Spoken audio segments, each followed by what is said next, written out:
ನಮ್ಮ ಕಣ್ಣುಗಳನ್ನು ಮುಚ್ಚಿ ನಾವು ಪ್ರಾರ್ಥನೆ ಮಾಡೋಣ. ಈ ಬೆಳಗಿನ ಜಾವದಲ್ಲಿ ಮತ್ತೊಂದು ಆವರ್ತಿ ದೇವರ ಸನ್ನಿಧಾನದಲ್ಲಿ ದೇವರನ್ನು ಆರಾಧಿಸುವುದಕ್ಕೆ, ದೇವರನ್ನು ಸ್ತುತಿಸುವುದಕ್ಕೆ, ದೇವರು ಮಾಡಿರುವ ಉಪಕಾರಗಳನ್ನು ನೆನೆಸುವುದಕ್ಕೆ, ದೇವರು ನಮ್ಮ ಜೀವಿತದಲ್ಲಿ ಕೊಟ್ಟಿರುವಂಥ ಈ ಸಮಯಕ್ಕಾಗಿ ನಾವು ದೇವರಿಗೆ ಕೃತಜ್ಞತೆಯನ್ನು ಸಲ್ಲಿಸೋಣ. ಅನೇಕರಿಗೆ ಲಭಿಸದೇ ಇರುವಂಥ ಸಮಯವನ್ನು, ಅನೇಕರಿಗೆ ಲಭಿಸದೇ ಇರುವಂಥ ಸಂದರ್ಭವನ್ನು ದೇವರು ನಮ್ಮ ಜೀವಿತದಲ್ಲಿ ಕೊಟ್ಟಿದ್ದಾನೆ. ಕಳೆದ ರಾತ್ರಿ ಕಂಡಂಥ ಅನೇಕರು ಈ ಒಂದು ದಿನವನ್ನು ಕಾಣುವುದಕ್ಕೆ ಸಾಧ್ಯವಿಲ್ಲದೆ, ಕಳೆದ ಭಾನುವಾರ ಕಂಡಂಥ ಅನೇಕರು ಈ ಭಾನುವಾರವನ್ನು ಕಾಣುವುದಕ್ಕೆ ಸಾಧ್ಯತೆ ಇಲ್ಲದೆ, ಅನೇಕರು ಈ ಲೋಕದಿಂದ ಕಣ್ಮರೆಯಾಗಿ ಹೋಗಿರುವಂಥ ಈ ಕಾಲಘಟ್ಟದಲ್ಲಿ ನಿನ್ನೆ ಜೀವಿಸಿದಂಥ ಅನೇಕರು ಇಂದು ಚರಿತ್ರೆಯ ಪುಟದಲ್ಲಿ ಸೇರಿರುವಾಗ, ನಿನ್ನೆ ಜೀವಿಸಿದಂಥ ನಾವು ಈ ದಿನವೂ ಜೀವಿಸುವಂತೆ ದೇವರು ನಮ್ಮ ಜೀವಿತದಲ್ಲಿ ಸಂದರ್ಭವನ್ನು, ಅವಕಾಶವನ್ನು ಕೊಟ್ಟಿರುವಾಗ, ದೇವರು ನಮ್ಮ ಜೀವಿತದಲ್ಲಿ ಮಾಡಿರುವಂಥ ಉಪಕಾರಗಳನ್ನು ನೆನೆಸಿ ನಾವು ದೇವರಿಗೆ ಕೃತಜ್ಞತೆಯನ್ನು ಸಲ್ಲಿಸೋಣ. ಅದರೊಟ್ಟಿಗೆ ದೇವರನ್ನು ಆರಾಧಿಸೋಣ. ಅದೇ ಸಂದರ್ಭದಲ್ಲಿ ದುಃಖದಲ್ಲಿ ಆಗಿರುವಂಥ ಕುಟುಂಬಗಳ ಆದರಣೆಗೋಸ್ಕರವಾಗಿ, ನಿರಾಶೆಯಲ್ಲಿ ಆಗಿರುವಂಥ ಕುಟುಂಬದ ಆದರಣೆಗೋಸ್ಕರವಾಗಿ ದೇವರ ಸನ್ನಿಧಾನದಲ್ಲಿ ನಾವು ಪ್ರಾರ್ಥಿಸುವ.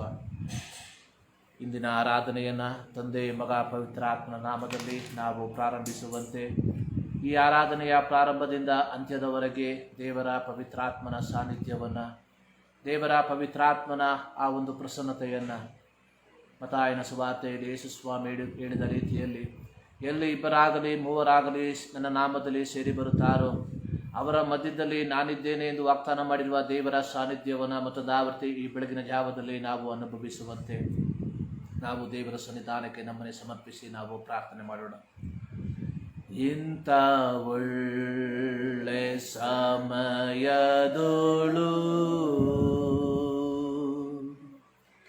ಯೇಸುವೇ ನಿಂಬಾಳಿ ಬಂದೆವು, ನಿಮ್ಮ ಮಕ್ಕಳಾದ ನಾವು ನಿಮ್ಮನ್ನೇ ಅರಸಿ ಬಂದೆವು. ನಮ್ಮ ಮೇಲೆ ದಯವಿಡು ಸ್ವಾಮಿ, ನಿಮ್ಮ ಕರುಣೆಯನ್ನು ತೋರಿಸು. ನಮ್ಮ ಮೇಲೆ ದಯವಿಡು ಸ್ವಾಮಿ, ನಿಮ್ಮ ಕರುಣೆಯನ್ನು ತೋರಿಸು. ನಿಮ್ಮನ್ನೇ ರಕ್ಷಕನಾಗಿ ಕಾಣಲು ಪ್ರೇರಿಸು ನಮ್ಮೆಲ್ಲರನ್ನು. ನಿಮ್ಮನ್ನೇ ರಕ್ಷಕನಾಗಿ ಕಾಣಲು ಪ್ರೇರಿಸು ನಮ್ಮೆಲ್ಲರನ್ನು. ಭೂಪರಲೋಕದ ಒಡೆಯನಾಗಿರುವ ನಮ್ಮ ಪ್ರೀತಿಯ ತಂದೆಯಾದ ದೇವರೇ, ಈ ಒಂದು ಪರಿಶುದ್ಧ ದಿನಕ್ಕಾಗಿ ನಾವು ನಿಮಗೆ ಕೃತಜ್ಞತೆಯನ್ನು ಸಲ್ಲಿಸುವಂಥವರಾಗಿದ್ದೇವೆ. ಪರಲೋಕವು ನಿನ್ನ ಸಿಂಹಾಸನವು, ಭೂಮಿಯು ನಿನ್ನ ಪಾದಪೀಠವು. ನಿನ್ನ ಪಾದಪೀಠದ ಕೆಳಗೆ ನಿಮ್ಮ ಮಕ್ಕಳಾದ ನಾವು ಕುಟುಂಬವಾಗಿ ನಾವು ವಾಸಿಸುವಂಥ ಮನೆಯಲ್ಲಿ ನಿಮ್ಮನ್ನು ಆರಾಧಿಸುವುದಕ್ಕೆ ನಮ್ಮ ಜೀವಿತದಲ್ಲಿ ಕೊಟ್ಟಂಥ ಈ ಸಂದರ್ಭಕ್ಕಾಗಿ, ಸಮಯಕ್ಕಾಗಿ ನಾವು ನಿಮಗೆ ಕೃತಜ್ಞತೆಯನ್ನು ಸಲ್ಲಿಸುವಂಥವರಾಗಿದ್ದೇವೆ. ಹೌದು ಕರ್ತನೇ, ನಾವು ಉಳಿದಿರುವುದು ನಿಮ್ಮ ಕರುಣೆಯಾಗಿದೆ. ಕರ್ತನೇ, ನಿಂತು ಹೋಗದಂಥ ನಿನ್ನ ಎಲ್ಲ ಕೃಪಾವರಗಳಿಗಾಗಿ ನಾವು ನಿಮಗೆ ಕೃತಜ್ಞತೆಯನ್ನು ಸಲ್ಲಿಸುವಂಥವರಾಗಿದ್ದೇವೆ. ಈ ಬೆಳಗಿನ ಜಾವದಲ್ಲಿ ಮತ್ತೊಂದು ಆವರ್ತಿ ನೀವು ಮಾಡಿರುವಂಥ ಉಪಕಾರಗಳನ್ನು ನೆನೆಸುವುದಕ್ಕೆ, ಹೌದು ಕರ್ತನೇ, ಸ್ತುತಿ ಸ್ತೋತ್ರಗಳೆಂಬ ಯಜ್ಞವನ್ನು ಸಲ್ಲಿಸುವುದಕ್ಕೆ ನಮ್ಮನ್ನು ಮತ್ತೊಂದು ಆವರ್ತಿ ಬರಮಾಡಿದ್ದಕ್ಕಾಗಿ ನಿನಗೆ ಸ್ತೋತ್ರ. ಇಂದಿನ ಆರಾಧನೆಯನ್ನು ಸಂಪೂರ್ಣವಾಗಿ ನಿಮ್ಮ ಕರಗಳಿಗೆ ಒಪ್ಪಿಸಿಕೊಡ್ತಾ ಇದ್ದೇವೆ. ಪ್ರಾರಂಭದಿಂದ ಅಂತ್ಯದವರೆಗೆ ನಿನ್ನ ಸಾನ್ನಿಧ್ಯವನ್ನು, ನಿನ್ನ ಪ್ರಸನ್ನತೆಯನ್ನು ಅನುಭವಿಸುವಂತೆ ನೀನು ಕೃಪೆ ಮಾಡು. ಹೌದು ಕರ್ತನೆ, ವಿವಿಧ ಜಾಗದಲ್ಲಿ ಯಾರಾದರೂ ಕರ್ತನೆ ಈ ಒಂದು ಆರಾಧನೆಯಲ್ಲಿ ಭಾಗಿಗಳಾಗುವುದಾದರೆ ಅಂಥವರ ಜೀವಿತದಲ್ಲಿಯೂ ನಿನ್ನ ಆಶೀರ್ವಾದವನ್ನ, ನಿನ್ನ ಒಂದು ಸಂರಕ್ಷಣೆಯನ್ನ ಸೂರ್ಯಪಡಿಸು ಎಂಬುದಾಗಿ ನಿನ್ನ ನಾಮದಲ್ಲಿ ಬೇಡಿಕೊಳ್ಳುತ್ತೇವೆ. ಕರ್ತನೆ, ಅನೇಕರು ಅನೇಕ ವಿಧವಾದ ಪ್ರಶ್ನೆಗಳ ಮಧ್ಯದಲ್ಲಿ ಕರ್ತನೆ ಹಾದು ಹೋಗುವಂತಹ ಕಾಲಘಟ್ಟಗಳಲ್ಲಿ ನಾವು ಜೀವಿಸುತ್ತಿದ್ದೇವೆ. ಹೌದು ಕರ್ತನೆ, ನಮ್ಮ ಎಲ್ಲ ಪ್ರಶ್ನೆಗಳಿಗೆ ಮಾನಸಿಕವಾಗಿ ಉತ್ತರವನ್ನು ಕಂಡುಕೊಳ್ಳುವುದಕ್ಕೆ ಸಾಧ್ಯವಾಗದಂತಹ ಪರಿಸ್ಥಿತಿಗಳಲ್ಲಿ ನಾವು ಆಗಿರುವಾಗ ಪರಲೋಕದ ದೇವರು ನೀನೇ ತಾನೇ ನಮ್ಮ ಎಲ್ಲ ಪ್ರಶ್ನೆಗಳಿಗೆ ಉತ್ತರವನ್ನು ಈ ಬೆಳಗಿನ ಜಾವದಲ್ಲಿ ಕರ್ತನೆ ನಮ್ಮ ಆರಾಧನೆಯ ಮೂಲಕವಾಗಿ ದಯಪಾಲಿಸುತ್ತಿ ಎಂಬುದಾಗಿ ನಾವು ಪೂರ್ಣವಾಗಿ ನಂಬಿಕೆ ಇಟ್ಟವರಾಗಿದ್ದೇವೆ. ನಿನ್ನ ಬಾಯನ್ನು ಅಗಲವಾಗಿದ್ದರೆ ಅದನ್ನು ತುಂಬಿಸುವೆನು ಎಂಬುದಾಗಿ ನಿನ್ನ ವಾಕ್ಯದಲ್ಲಿ ನೋಡುವ ಪ್ರಕಾರವಾಗಿ ಹೌದು ಕರ್ತನೆ, ಈ ಬೆಳಗಿನ ಜಾವದಲ್ಲಿ ನಮ್ಮ ಎಲ್ಲ ಪ್ರಶ್ನೆಗಳಿಗೆ ಉತ್ತರವನ್ನು ಕಂಡುಕೊಂಡು ದೇವರೇ ಸಂತೋಷದಿಂದ ನಿಮ್ಮ ಸನ್ನಿಧಾನದಿಂದ ಎದ್ದೇಳುವಂತೆ ನಮ್ಮ ಜೀವಿತದಲ್ಲಿ ಕೃಪೆ ಮಾಡೆಂಬುದಾಗಿ ಪ್ರಾರ್ಥಿಸುವಂಥವರಾಗಿದ್ದೇವೆ. ನಾವು ಆಡುವಂಥ ಹಾಡುಗಳನ್ನು ಕರ್ತನೆ ನಿಮ್ಮ ಕರಗಳಿಗೆ ಒಪ್ಪಿಸಿಕೊಡ್ತಾ ಇದ್ದೇವೆ. ನಾವು ಆಡುವಂಥ ಹಾಡುಗಳ ಮೂಲಕವಾಗಿ ನಿನ್ನ ನಾಮ ಮಹಿಮೆ ಹೊಂದುವಂತೆ ನಿನ್ನ ಕೃಪೆ ಮಾಡು. ನಾವು ಓದುವಂಥ ಕೀರ್ತನೆಗಳು, ನಾವು ಕೇಳುವಂಥ ದೇವರ ವಾಕ್ಯ, ಹೌದು ಕರ್ತನೆ, ಎಲ್ಲದರ ಮೂಲಕವಾಗಿ ದೇವರ ನಾಮ ಮಹಿಮೆ ಹೊಂದುವಂತೆ ಹೌದು ಕರ್ತನೆ ನಿನ್ನ ಕೃಪೆ ಮಾಡೆಂಬುದಾಗಿ ನಾವು ಪ್ರಾರ್ಥಿಸುವಂಥವರಾಗಿದ್ದೇವೆ. ಮತ್ತು ದಾವರ್ತಿ ಈ ಆರಾಧನೆಯನ್ನ ತಂದೆ, ಮಗ, ಪವಿತ್ರಾತ್ಮನ ನಾಮದಲ್ಲಿ ಕರ್ತನೆ ನಾವು ಪ್ರಾರಂಭಿಸುತ್ತೇವೆ. ನಮ್ಮ ಪ್ರಾರ್ಥನೆ ಕೇಳೋದಕ್ಕಾಗಿ ಸ್ತೋತ್ರ. ಯೇಸು ಕ್ರಿಸ್ತನ ನಾಮದಲ್ಲಿ ಬೇಡುತ್ತೇವೆ ನಮ್ಮ ಪ್ರೀತಿಯ ತಂದೆಯೇ.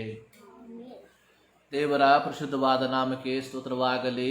ಈ ಬೆಳಗಿನ ಜಾವದಲ್ಲಿ ಮತ್ತೊಂದಾವರ್ತಿ ದೇವರ ಸನ್ನಿಧಾನದಲ್ಲಿ ನಾವು ಸೇರಿ ಬರುವಂತೆ ಸರ್ವಶಕ್ತನಾದ ದೇವರು ನಮ್ಮ ಜೀವಿತದಲ್ಲಿ ಕೊಟ್ಟಿರುವಂಥ ಈ ಸಂದರ್ಭಕ್ಕಾಗಿ ನಾವು ದೇವರಿಗೆ ಕೃತಜ್ಞತೆಯನ್ನು ಸಲ್ಲಿಸುತ್ತೇವೆ.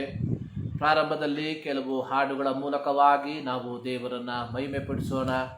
ಪ್ರಾರಂಭದಲ್ಲಿ ಒಂದು ಕನ್ನಡ ಹಾಡನ್ನು ಹಾಡುವ, ಓ ದೇವರೇ ನಿನ್ನ ಸೃಷ್ಟಿ ನೋಡುವಾಗ ಎಂಬ ಕನ್ನಡ ಹಾಡನ್ನು ಹಾಡಿ ನಾವು ದೇವರನ್ನು ಮಹಿಮೆಪಡಿಸೋಣ. ಓ ದೇವರೇ ನಿನ್ನ ಸೃಷ್ಟಿ ನೋಡುವಾಗ ಆಶ್ಚರ್ಯದಿಂದ ವರ್ಣಿಸುವೆನು. ಸೂರ್ಯ ಚಂದ್ರ ತಾರೆಗಳೆಲ್ಲವನ್ನು ಭ್ರಮೆಯಿಂದ ನಾನು ನೋಡಿ ಹೇಳುವೆ. ಎನ್ನಾತ್ಮವೇ ಸ್ತುತಿಸು ದೇವರ ಔದಾತನೇ ರಕ್ಷಕನು. ಎನ್ನಾತ್ಮವೇ ಸ್ತುತಿಸು ದೇವರ ಔದಾತನೇ ರಕ್ಷಕನು. ಮನೋಹರ ಪರ್ವತ ಶ್ರೇಣಿಗಳು ಅವೆಷ್ಟು ರಮ್ಯ ಹೊಳೆಯಲ್ಲವು. ಪರಿಮಳ ಬೀರುವ ಪುಷ್ಪಗಳು ನಾನೋಡಿ ಹರ್ಷದಿಂದ ಹೇಳುವೆ. ಎನ್ನಾತ್ಮವೇ ಸ್ತುತಿಸು ದೇವರ ಔದಾತನೇ ರಕ್ಷಕನು. ಎನ್ನಾತ್ಮವೇ ಸ್ತುತಿಸು ದೇವರ ಔದಾತನೇ ರಕ್ಷಕನು. ಸುರಿಮಳೆ ಗುಡುಗು ಮಿಂಚುಗಳು ನೀನಂಬಿಗಸನೆಂದು ಹೇಳುವೆವು. ಮಳೆ ಬೀಳು ಅದರ ಬಣ್ಣಗಳು ನಿನ್ನೀತಿಯನ್ನು ವರ್ಣಿಸುವವು. ಎನ್ನಾತ್ಮವೇ ಸ್ತುತಿಸು ದೇವರ ಔದಾತನೇ ರಕ್ಷಕನು.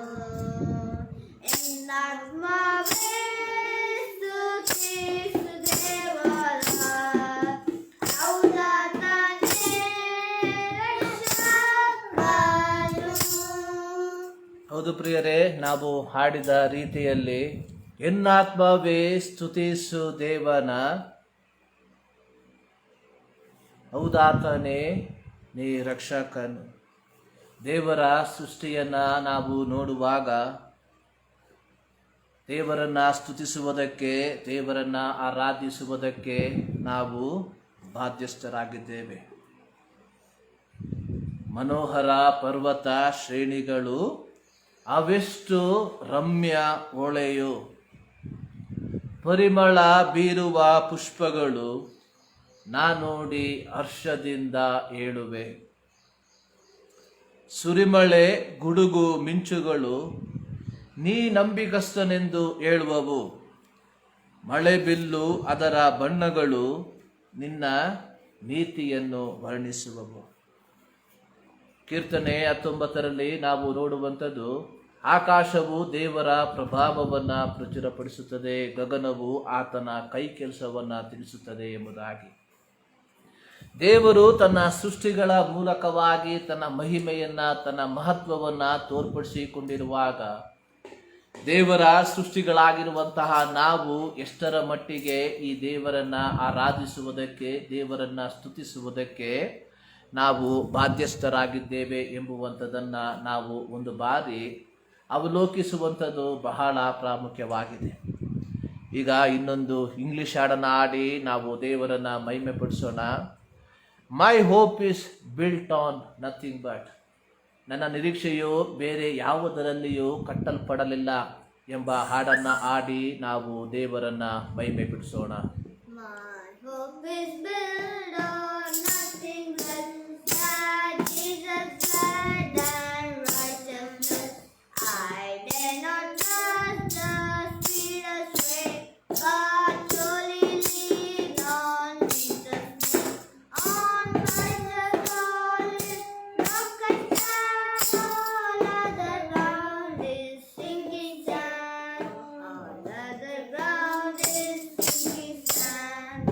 When darkness seems to rule its ways, I rest on His unchanging grace.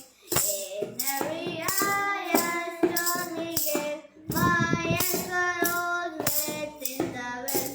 On Christ the solid rock I stand, all other ground is sinking sand. All other ground is sinking sand. His oath is covenant and that thou put me in the women's bed. When all around my soul is stay, Eden is all my hope and stay. On Christ the solid rock I stand, all other ground is sinking sand. All other ground is sinking sand. And when I hear the trumpet sound, oh may I then in Him be found. For then is righteousness in the Lord, for just to stand before His throne. On Christ the solid rock I stand, all other ground is sinking sand. All other ground is sinking sand. ಒಂದು ಮಲಯಾಳಂ ಹಾಡನ್ನು ಹಾಡೋಣ. ಸ್ತೋತ್ರಂ ಸ್ತೋತ್ರಂ ಯೇಸುವೆ, ಸ್ತೋತ್ರ ತೀನೆನ್ನುಂ ಯೋಗ್ಯನೇ ಎಂಬ ಮಲಯಾಳಂ ಹಾಡನ್ನು ಹಾಡಿ ನಾವು ದೇವರನ್ನು ಮಹಿಮೆ ಪಡಿಸೋಣ. Stotram, stotram, Yeshuve, stotratinennum yogyane, സകലനാവും പാടുന്നു ദൈവം പരിശുദ്ധൻ. സ്തോത്രം സ്തോത്രം യേശുവേ, സ്തോത്രത്തിനെന്നും യോഗ്യനേ.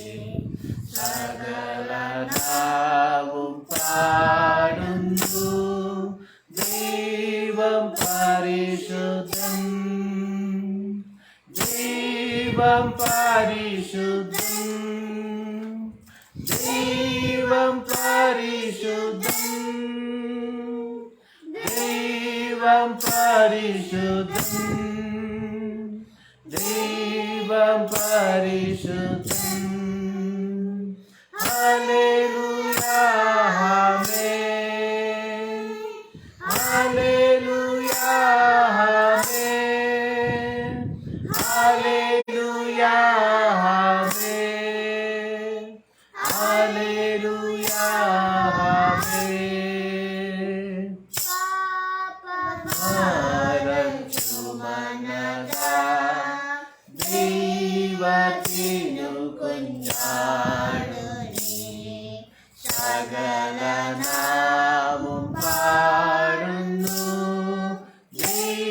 ദൈവം പരിശുദ്ധൻ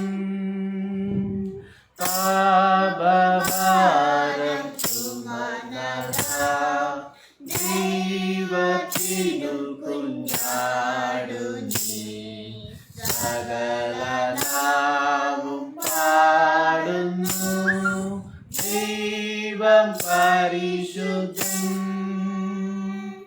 ദൈവം പരിശുദ്ധൻ ദൈവം പരിശുദ്ധൻ ദൈവം പരിശുദ്ധൻ ദൈവം പരിശുദ്ധൻ ഹല്ലേലൂയ ഹല്ലേലൂയ ഹല്ലേലൂയ ഹല്ലേലൂയ ദൂതരും സർവസൃഷ്ടികളും വാഴ്ത്തുമേക ദൈവമേ സകല നാവും പാടുന്നു ദൈവം പരിശുദ്ധൻ ദൂതരും സർവസൃഷ്ടികളും വാഴ്ത്തുമേക ദൈവമേ സകല നാവും പാടുന്നു ദൈവം പരിശുദ്ധൻ ദൈവം പരിശുദ്ധൻ ദൈവം പരിശുദ്ധൻ ദൈവം പരിശുദ്ധൻ ദൈവം പരിശുദ്ധൻ hallelujah amen hallelujah amen hallelujah amen hallelujah ആമേൻ സ്തോത്രം സ്തോത്രം യേശുവേ സ്തോത്രത്തിനെന്നും യോഗ്യനേ സകല നാവും പാടുന്നു ദൈവം പരിശുദ്ധൻ. ಹೌದು ಪ್ರಿಯರೇ, ಆತನು ಮಾತ್ರ ಸ್ತೋತ್ರಕ್ಕೆ ಯೋಗ್ಯನಾಗಿರುವಂತಹ ದೇವರು. ನನ್ನ ಮಹಿಮೆಯನ್ನು ನಾನು ಮತ್ತೊಬ್ಬನಿಗೆ ಸಲ್ಲಗೊಳಿಸುವುದಿಲ್ಲ ಎಂಬುದಾಗಿ ದೇವರ ವಾಕ್ಯದಲ್ಲಿ ಬರೆದಿರುವಂಥದ್ದನ್ನು ನಾವು ನೋಡುತ್ತೇವೆ. ಸೊ ನಮ್ಮ ಜೀವಿತದಲ್ಲಿ ನಾವು ದೇವರಿಗೆ ಸಲ್ಲಿಸುವಂತಹ ಅತಿ ಶ್ರೇಷ್ಠವಾದಂತಹ ಒಂದು ಆರಾಧನೆ, ದೇವರು ನಮ್ಮ ಜೀವಿತದಲ್ಲಿ ಮಾಡಿರುವ ಪ್ರತಿಯೊಂದು ಉಪಕಾರಗಳನ್ನು ನೆನೆಸಿ ಕೃತಜ್ಞತೆಯಿಂದ ದೇವರ ಸನ್ನಿಧಾನದಲ್ಲಿ ದೇವರಿಗೆ ಸ್ತೋತ್ರವನ್ನು ಸಲ್ಲಿಸುವಂಥದ್ದಾಗಿದೆ. ದೇವರ ವಾಕ್ಯದಲ್ಲಿ ನಾವು ಕೀರ್ತನೆಗಳಲ್ಲಿ ನೋಡುವಂಥದ್ದು, ಯಾರು ಸ್ತುತಿ ಯಜ್ಞಗಳನ್ನು ಸಮರ್ಪಿಸುತ್ತಾರೋ ಅವರು ನನ್ನನ್ನು ಮಹಿಮೆ ಪಡಿಸುತ್ತಾರೆ ಎಂಬುದಾಗಿ. ಹಳೆಯ ಒಡಂಬಡಿಕೆಯಲ್ಲಿ ದೇವರನ್ನು ಆರಾಧಿಸುವಂಥದ್ದು, ದೇವರನ್ನು ಮಹಿಮೆ ಪಡಿಸುವಂಥದ್ದು ಯಜ್ಞ ಯಾಗಾದಿಗಳ ಮೂಲಕವಾಗಿ. ಆದಾಗ್ಯೂ ಕೀರ್ತನೆಗಾರನು ಪವಿತ್ರಾತ್ಮ ಭರಿತನಾಗಿ ಹೇಳಿರುವಂಥದ್ದು, ಯಾರು ಸ್ತುತಿ ಯಜ್ಞಗಳನ್ನು ಸಮರ್ಪಿಸುತ್ತಾರೆ ಅವರು ನನ್ನನ್ನು ಮಹಿಮೆ ಪಡಿಸುತ್ತಾರೆ ಎಂಬುದಾಗಿ. ದೇವರು ನಮ್ಮಲ್ಲಿ ಮಾಡಿರುವಂತಹ ಉಪಕಾರಗಳನ್ನು ನೆನೆಸಿಕೊಂಡು ನಾವು ದೇವರ ಸನ್ನಿಧಾನದಲ್ಲಿ ಕೃತಜ್ಞತಾ ಭಾವದಿಂದ ದೇವರಿಗೆ ಸ್ತುತಿ ಸ್ತೋತ್ರಗಳನ್ನು ಸಮರ್ಪಿಸುವಂಥದ್ದೇ ನಾವು ದೇವರಿಗೆ ಸಲ್ಲಿಸುವಂತಹ ಅತ್ಯಂತ ಮೂಲ್ಯವಾದಂತಹ ಅತ್ಯಂತ ಶ್ರೇಷ್ಠವಾದಂತಹ ಒಂದು ಆಶೀರ್ವಾದವಾಗಿದೆ.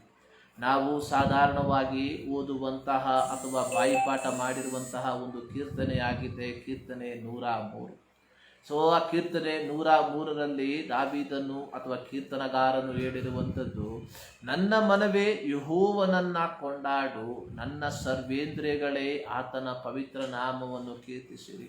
ನನ್ನ ಮನವೇ ಯೆಹೋವನನ್ನು ಕೊಂಡಾಡು, ಆತನ ಉಪಕಾರಗಳಲ್ಲಿ ಒಂದನ್ನು ಮರೆಯಬೇಡ ಎಂಬುದಾಗಿ. ಅನೇಕ ಕೀರ್ತನೆಗಳಲ್ಲಿ ಕೀರ್ತನೆಗಾರನು ಜನಾಂಗದವರನ್ನ ದೇವರನ್ನ ಸ್ತುತಿಸುವುದಕ್ಕೆ, ದೇವರನ್ನ ಆರಾಧಿಸುವುದಕ್ಕೆ ಆಮಂತ್ರಿಸುವಂಥದ್ದನ್ನು ನಾವು ನೋಡುವಂಥವರಾಗಿದ್ದೇವೆ. ಕೀರ್ತನೆಗಳು 117ರಲ್ಲಿಯೂ ಅದೇ ರೀತಿಯಾದಂತಹ ಒಂದು ವಾಕ್ಯ ಭಾಗವನ್ನು ನೋಡುವಂಥವರಾಗಿದ್ದೇವೆ. ಅಲ್ಲಿ ಬರೆದಿರುವಂಥದ್ದು ಸರ್ವ ಜನಾಂಗಗಳೇ ಯೆಹೋವನನ್ನ ಕೀರ್ತಿಸಿರಿ ಎಂಬುದಾಗಿ. ಅದೇ ರೀತಿಯಾಗಿ ಇನ್ನೂ ಹಲವು ಕೀರ್ತನೆಗಳಲ್ಲಿ ಕೀರ್ತನೆಗಾರನು ಜನಾಂಗದವರನ್ನ ಅಥವಾ ಜನರನ್ನ ದೇವರನ್ನ ಆರಾಧಿಸುವುದಕ್ಕೆ, ದೇವರನ್ನ ಕೀರ್ತಿಸುವುದಕ್ಕೆ ಆಮಂತ್ರಿಸುವಂಥದ್ದನ್ನ ನಾವು ನೋಡುವಾಗ ಈ 103ನೇ ಕೀರ್ತನೆಯಲ್ಲಿ ಕೀರ್ತನೆಗಾರನು ತನ್ನೊಟ್ಟಿಗೆ ತಾನೇ ಹೇಳುವಂಥದ್ದನ್ನ ನಾವು ನೋಡುವಂಥದ್ದು, ನನ್ನ ಮನವೇ ಯೆಹೋವನನ್ನು ಕೊಂಡಾಡು. ದಾವೀದನು ಇಲ್ಲಿ ಹೇಳುವಂಥದ್ದು, ನನ್ನ ಮನವೇ ಅಥವಾ ನನ್ನ ಮನಸ್ಸೇ ನೀನು ಯೆಹೋವನನ್ನ ಕೊಂಡಾಡು. ನನ್ನ ಸರ್ವೇಂದ್ರಿಯಗಳೇ, ಅಂದರೆ ನನ್ನ ಶರೀರದಲ್ಲಿರುವಂಥ ಎಲ್ಲ ಅವಯವಗಳೇ ಆತನ ಪವಿತ್ರ ನಾಮವನ್ನ ಕೀರ್ತಿಸಿರಿ ಎಂಬುದಾಗಿ.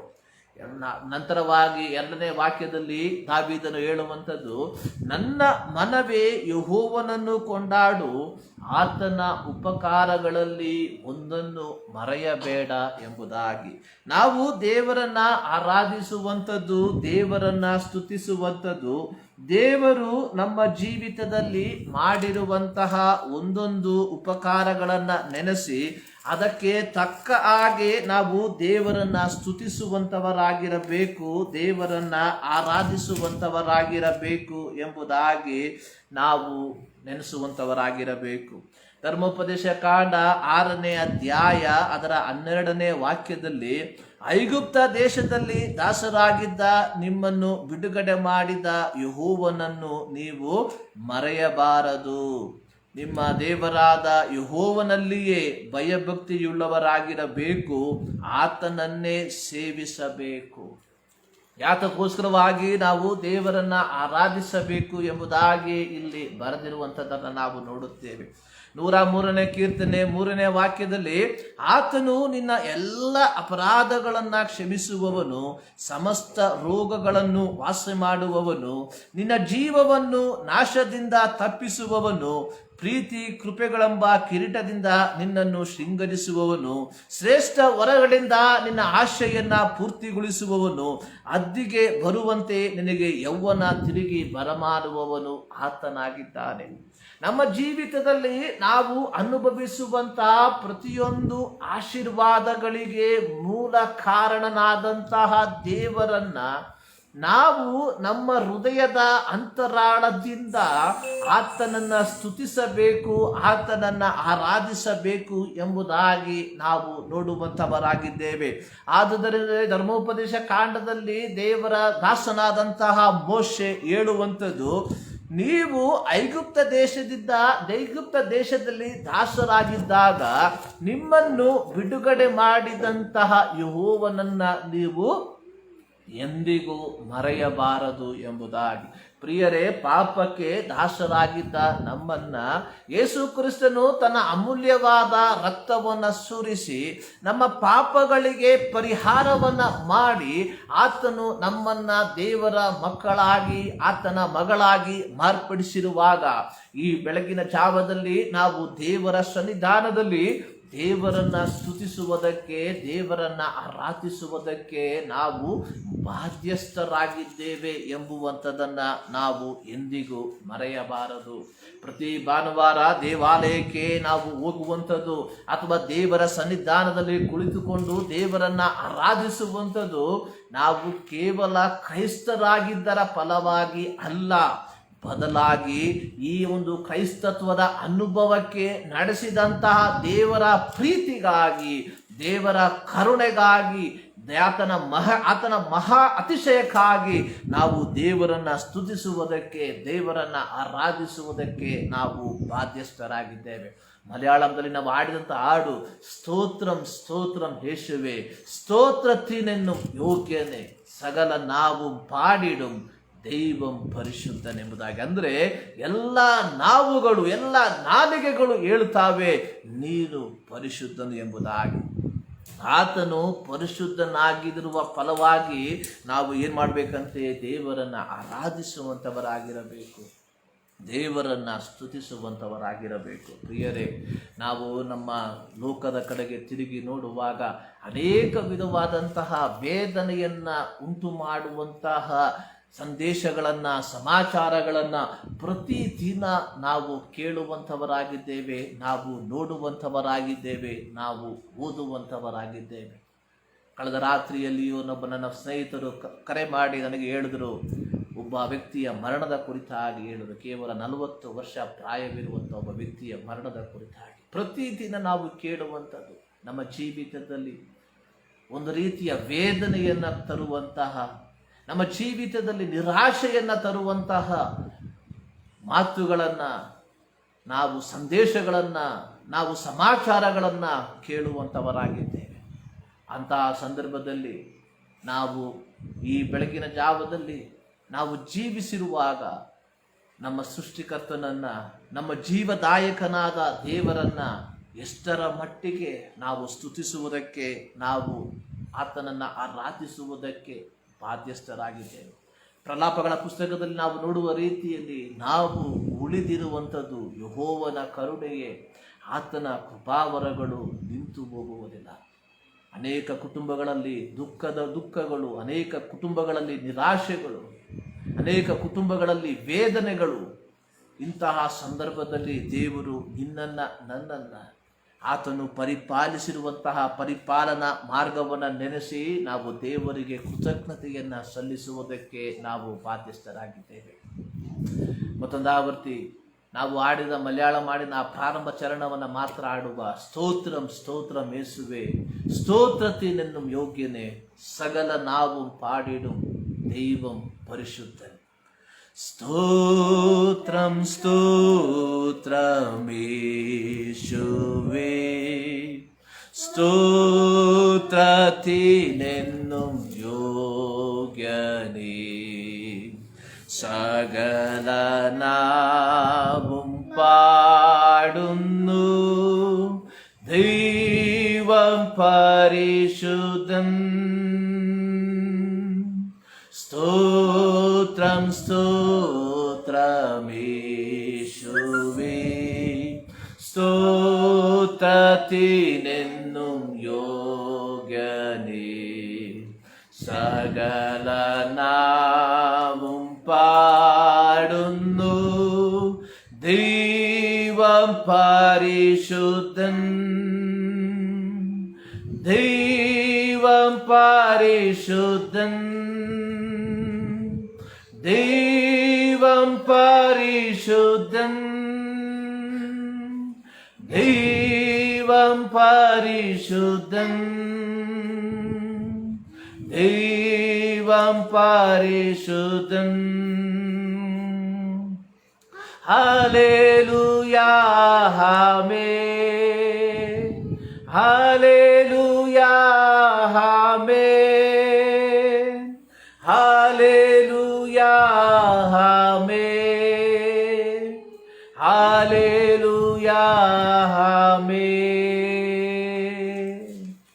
ಪ್ರಿಯರೇ, ಈ ಬೆಳಗಿನ ಜಾವದಲ್ಲಿ ಈ ದೇವರನ್ನು ಆರಾಧಿಸುವುದಕ್ಕೆ, ದೇವರನ್ನು ಸ್ತುತಿಸುವುದಕ್ಕೆ, ದೇವರು ಮಾಡಿರುವ ಉಪಕಾರಗಳನ್ನು ನೆನೆಸಿ ದೇವರಿಗೆ ಕೃತಜ್ಞತೆಯನ್ನು ಸಲ್ಲಿಸುವುದಕ್ಕೆ ನಾವು ಮನೆಗಳಲ್ಲಿ ಆಗಿರಬಹುದು ಅಥವಾ ನಮ್ಮ ಯಾವುದೋ ಒಂದು ಸ್ಥಳಗಳಲ್ಲಿ ಆಗಿರಬಹುದು. ಆದರೆ ದೇವರು ನಮಗೆ ಸಂದರ್ಭವನ್ನು, ಸದಾವಕಾಶವನ್ನು ಕೊಟ್ಟಿದ್ದಾನೆ. ಆದರೆ ಅನೇಕರು ಈ ಒಂದು ಸಂದರ್ಭವು ಅವರಿಗೆ ಲಭಿಸದೆ ಲೋಕದಿಂದ ಕಣ್ಮರೆಯಾಗಿ ಹೋಗಿದ್ದಾರೆ.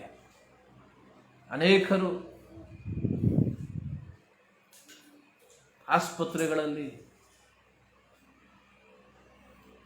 ಏನು ಅರಿಯದೆ ಮಲಗಿರುವಂತಹ ಪರಿಸ್ಥಿತಿಗಳಲ್ಲಿ ಆಗಿದ್ದಾರೆ.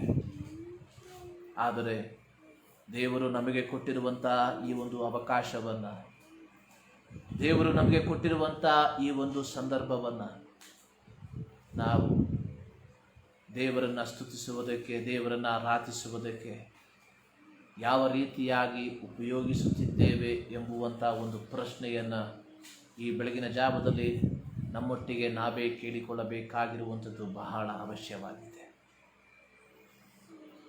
ಇವತ್ತು ಇಡೀ ಪ್ರಪಂಚ ಮುಂದೇನು ಎಂಬುವಂಥ ಒಂದು ಪ್ರಶ್ನೆಯ ಮುಂದೆ ನಿಂತಿರುವಂಥದ್ದನ್ನು ನಾವು ನೋಡುತ್ತೇವೆ.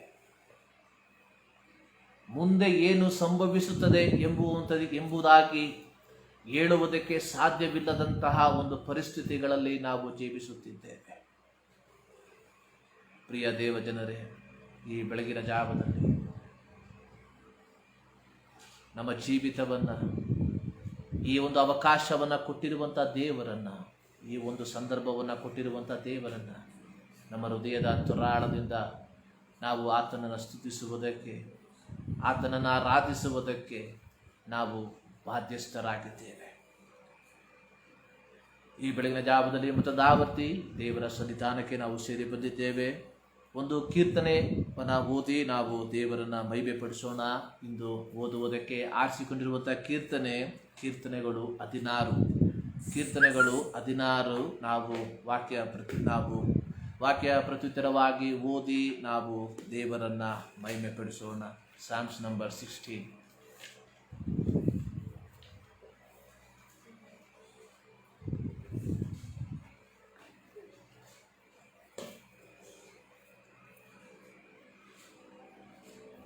ಕೀರ್ತನೆಗಳು 16 ವಾಕ್ಯ ಪ್ರತ್ಯುತ್ತರವಾಗಿ ಓದಿ ದೇವರನ್ನು ಮಹಿಮೆಪಡಿಸೋಣ. ದೇವರೇ, ನಾನು ನಿನ್ನ ಶರಣಾಗತನು, ನನ್ನನ್ನು ಕಾಪಾಡು.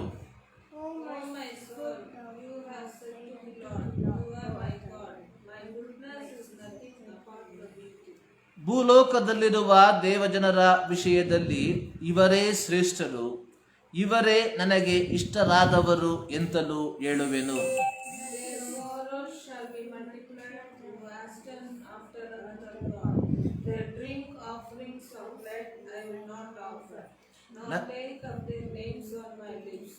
ನನ್ನ ಪಾಲು ಪಾನವು ಯೆಹೋವನೇ, ನೀನೇ ನನ್ನ ಸ್ವಾಸ್ಥ್ಯವನ್ನು ಭದ್ರಗೊಳಿಸುತ್ತಿ.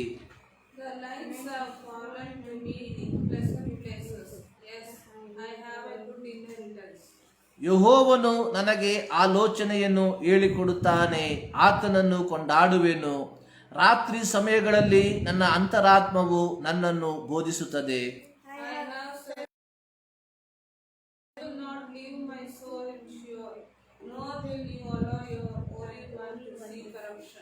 ಕೊನೆಯ ವಾಕ್ಯವನ್ನು ಒಟ್ಟಿಗೆ ಓದೋಣ.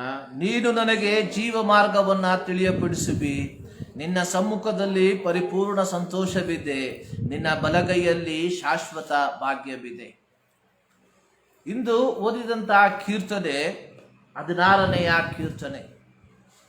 ಇದರ ಮೇಲ್ಭಾಗದಲ್ಲಿ ಬರೆದಿರುವಂಥದ್ದು ಇದು ದಾವೀದನ ಒಂದು ಕಾವ್ಯ ಎಂಬುದಾಗಿ, ಅಥವಾ ದಾವೀದನ ಒಂದು ಕೀರ್ತನೆ ಎಂಬುದಾಗಿ. ಕನ್ನಡ ಬೈಬಲಲ್ಲಿ ಇದರ ಮೇಲ್ಭಾಗದಲ್ಲಿ ಬರೆದಿರುವಂಥದ್ದು ಯೆಹೋವನ ಸೇವೆಯು ಪೂರ್ಣಾನಂದಕರವಾದದ್ದು ಎಂಬುದಾಗಿ. ಪ್ರಾರಂಭ ವಾಕ್ಯದಲ್ಲಿ ದಾವೀದನು ದೇವರೊಟ್ಟಿಗೆ ಪ್ರಾರ್ಥಿಸುವಂಥದ್ದನ್ನು ನಾವು ನೋಡುವಂಥವರಾಗಿದ್ದೇವೆ. ಪ್ರಾರಂಭ ವಾಕ್ಯದಲ್ಲಿ ದಾವೀದನು ಹೇಳುವಂಥದ್ದು, ದೇವರೇ, ನಾನು ನಿನ್ನ ಶರಣಾಗತನು, ನನ್ನನ್ನು ಕಾಪಾಡು. ದಾವೀದನು ಯಾವ ಸಂದರ್ಭದಲ್ಲಿ ಈ ಒಂದು ಕೀರ್ತನೆಯನ್ನ ಬರೆದಿದ್ದಾನೆ ಎಂಬುದಾಗಿ ಇದರ ಮೇಲ್ಭಾಗದಲ್ಲಿ ಬರೆದಿರುವುದಾಗಿ ನಾವು ನೋಡುವುದಿಲ್ಲ. ಆದರೆ ದಾವೀದನು ತನ್ನ ಜೀವಿತದಲ್ಲಿ ಯಾವುದೋ ಒಂದು ಪ್ರತಿಕೂಲದ ಮಧ್ಯದಲ್ಲಿ ಆಗಿರುವಂತಹ ಸಂದರ್ಭದಲ್ಲಿ ಈ ಒಂದು ಕೀರ್ತನೆಯನ್ನ ಬರೆದಿದ್ದಾನೆ ಎಂಬುದಾಗಿ ಅನೇಕ ವೇದ ಪಂಡಿತರು ನೆನೆಸುವಂತವರಾಗಿದ್ದಾರೆ.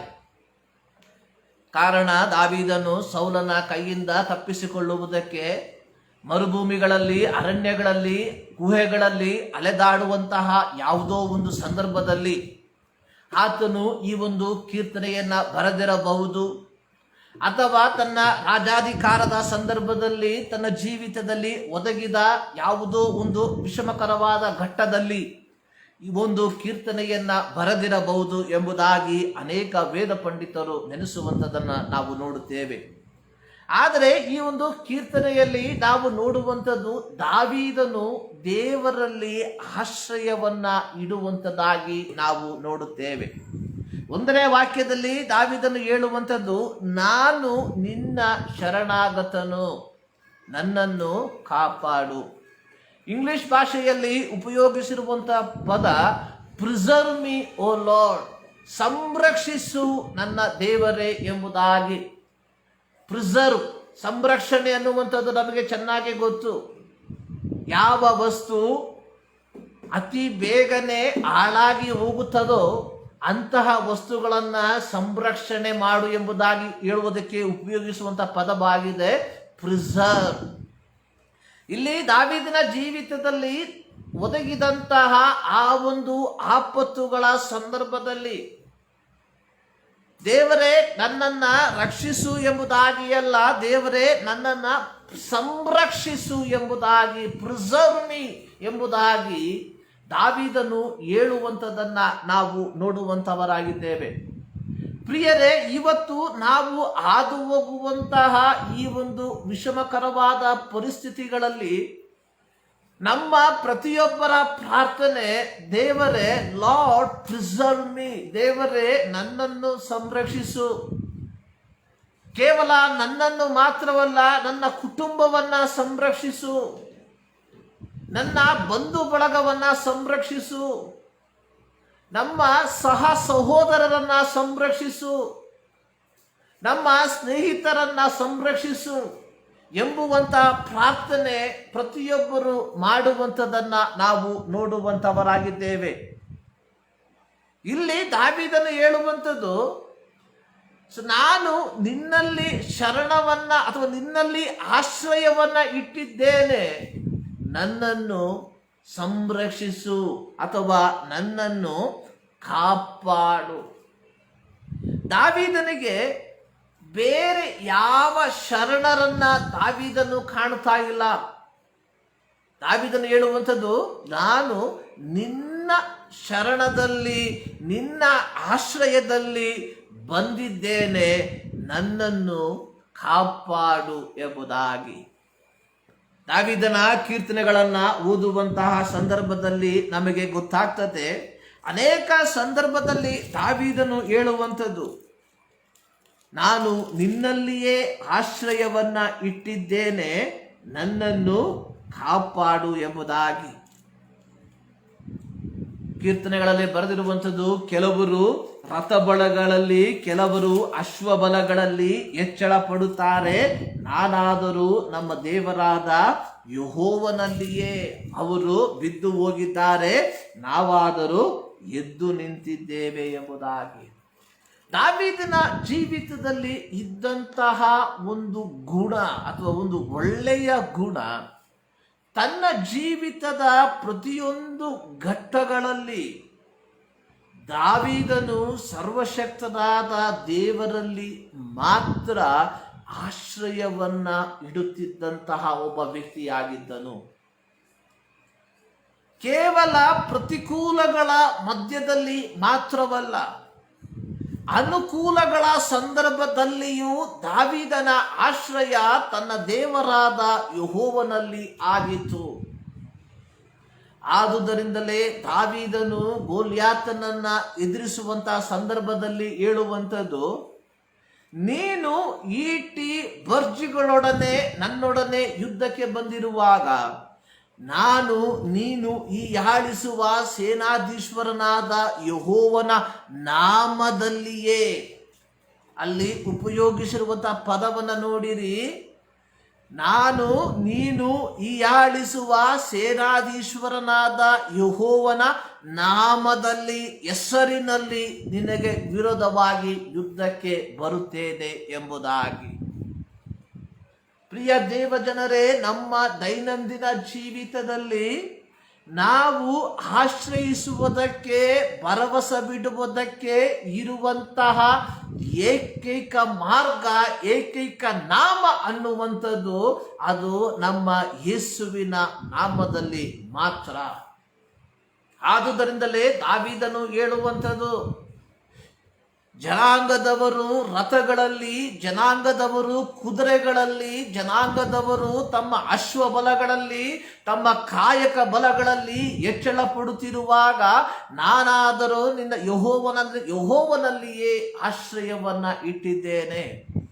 ಯಾರು ಲೌಕಿಕವಾದಂತಹ ಕಾರ್ಯಗಳಲ್ಲಿ, ಅಶ್ವಬಲಗಳಲ್ಲಿ, ಕಾಯಕ ಬಲಗಳಲ್ಲಿ ಹೆಚ್ಚಳ ಪಟ್ಟಿದ್ದಾರೆ, ಅಂಥವರು ಬಿದ್ದು ಹೋಗಿರುವಾಗ ಯಾರು ಯೆಹೋವನಲ್ಲಿ ಆಶ್ರಯವನ್ನ ಇಟ್ಟಿದ್ದಾರೆ ಅಂಥವರು ಎದ್ದು ನಿಂತಿದ್ದಾರೆ ಎಂಬುವಂಥದ್ದನ್ನ ದಾವೀದನು ಸ್ಪಷ್ಟವಾಗಿ ಹೇಳುವಂಥದ್ದನ್ನ ನಾವು ಕೀರ್ತನೆಗಳಲ್ಲಿ ನೋಡುವಂಥವರಾಗಿದ್ದೇವೆ. ಈ 16ನೇ ಕೀರ್ತನೆಯಲ್ಲಿ ದಾವೀದನ ಪ್ರಾರ್ಥನೆ, ದೇವರೇ, ನಾನು ನಿನ್ನ ಶರಣಾಗತನು, ನನ್ನನ್ನು ಕಾಪಾಡು ಎಂಬುದಾಗಿ.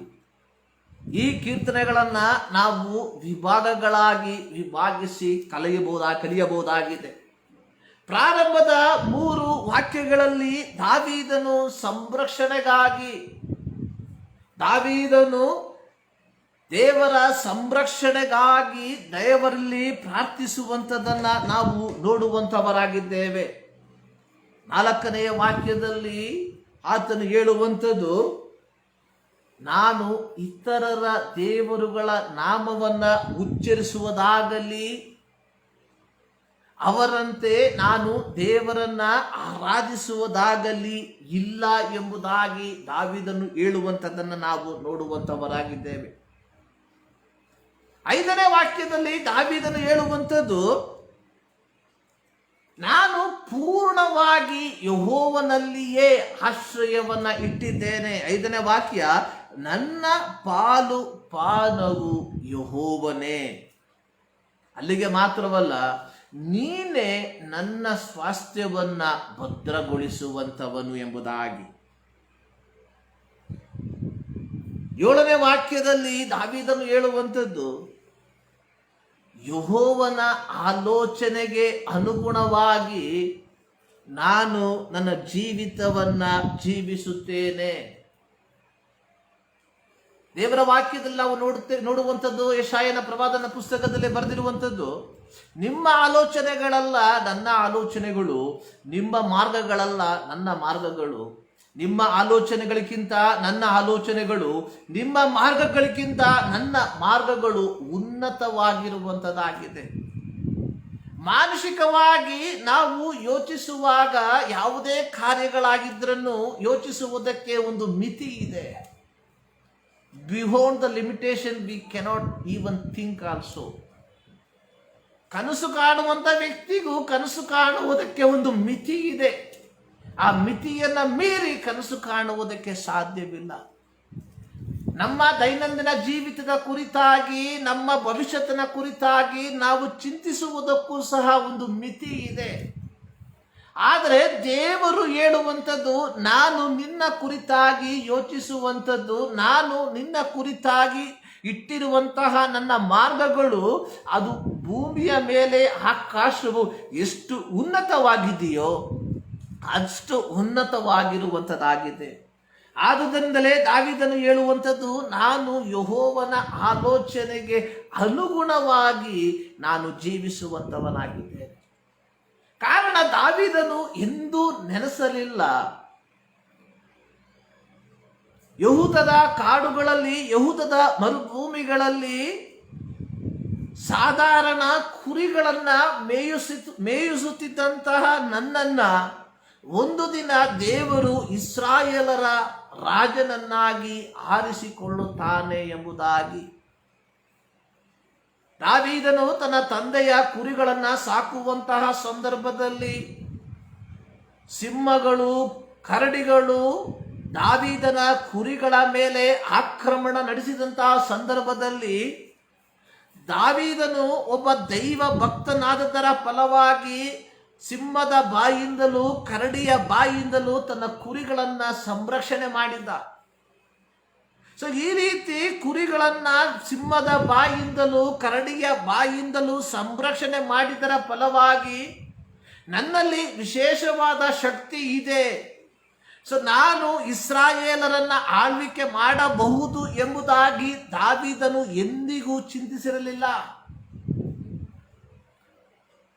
ಸೌಲನು ಅರಸನಾಗಿ ಮಾರ್ಪಟ್ಟಾಗ ಇಷಯನ 3 ಮಕ್ಕಳು ಸೌಲನ ಸೈನ್ಯದಲ್ಲಿ ಒಳ್ಳೊಳ್ಳೆಯ ಜಾಗಗಳಲ್ಲಿ ಅವರು ಆಗಿರುವಂತಹ ಸಂದರ್ಭದಲ್ಲೂ ದಾವೀದನ ಕುಟುಂಬದವರು ದಾವೀದನು ಸೌಲನ ಸೈನ್ಯದಲ್ಲಿ ಇರುವುದಕ್ಕೆ ಯೋಗ್ಯತೆ ಎಂಬುದಾಗಿ ಸಹ ಎಣಿಸಲಿಲ್ಲ ಅವರು. ಆದುದರಿಂದಲೇ ಸಮುವೇಲ್ ಪ್ರವಾದಿ ಬಂದಂತ ಸಂದರ್ಭದಲ್ಲಿ ಈಶಯನ ಎಲ್ಲ ಮಕ್ಕಳು ಇದ್ದಾಗ್ಯೂ ದಾವೀದನನ್ನ ಅಲ್ಲಿ ನಾವು ಕಾಣುವುದಿಲ್ಲ. ದಾವೀದನ ಯೋಚನೆ ಎಂದಿಗೂ ನಾನು ಕುರುಬನಿಂದ ಸಿಂಹಾಸನಕ್ಕೆ ಹೋಗುತ್ತೇನೆ ಎಂಬುದಾಗಿ ನೆನೆಸಿರಲಿಲ್ಲ. ಆದಾಗ್ಯೂ ದೇವರ ಆ ಒಂದು ಕರುಣೆ, ದೇವರ ಆ ಒಂದು ಪ್ರಸನ್ನತೆಯ ಮೂಲಕವಾಗಿ ದಾವೀದನು ಎಲ್ಲಿದ್ದಂತಹ ದಾವೀದನು ಯಾವ ಸ್ಥಿತಿಗೆ ಬಂದ ಎಂಬುದಾಗಿ ನಾವು ಅರ್ಥ ಮಾಡಿಕೊಳ್ಳುವಂತವರಾಗಿದ್ದೇವೆ.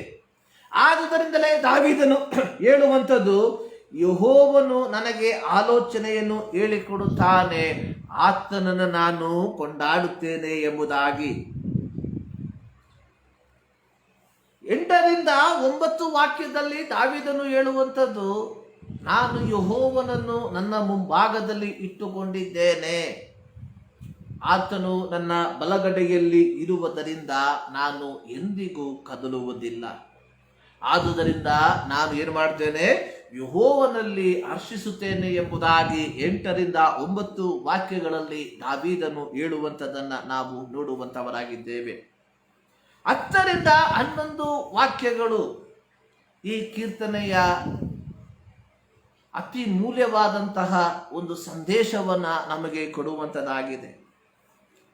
1-3 ವಾಕ್ಯಗಳಲ್ಲಿ ದಾವೀದನು ದೇವರ ಸಂರಕ್ಷಣೆಗಾಗಿ ಪ್ರಾರ್ಥಿಸುವಂತಹದ್ದನ್ನು ನಾವು ನೋಡಿದಾಗ, 10-11 ವಾಕ್ಯಗಳಲ್ಲಿ ದೇವರಿಂದ ಹೊಂದಿಕೊಂಡ ಸಂರಕ್ಷಣೆಯ ಭರವಸೆಯನ್ನ ನೆನೆಸಿ ದಾವೀದನು ದೇವರನ್ನ ಸ್ತುತಿಸುವಂತದಾಗಿ ನಾವು ನೋಡುವಂತವರಾಗಿದ್ದೇವೆ. ಕೀರ್ತನೆಗಳನ್ನ ಓದುವಾಗ ನಾವು ಅರ್ಥ ಮಾಡಿಕೊಳ್ಳುವಂತಹ ವಿಚಾರ, ಪ್ರಾರ್ಥನೆಯೊಟ್ಟಿಗೆ ಪ್ರಾರಂಭಿಸಿ ಸ್ತುತಿಯೊಂದಿಗೆ ಮುಕ್ತಾಯವಾಗುವಂಥದ್ದನ್ನ ನಾವು ನೋಡುವಂತವರಾಗಿದ್ದೇವೆ.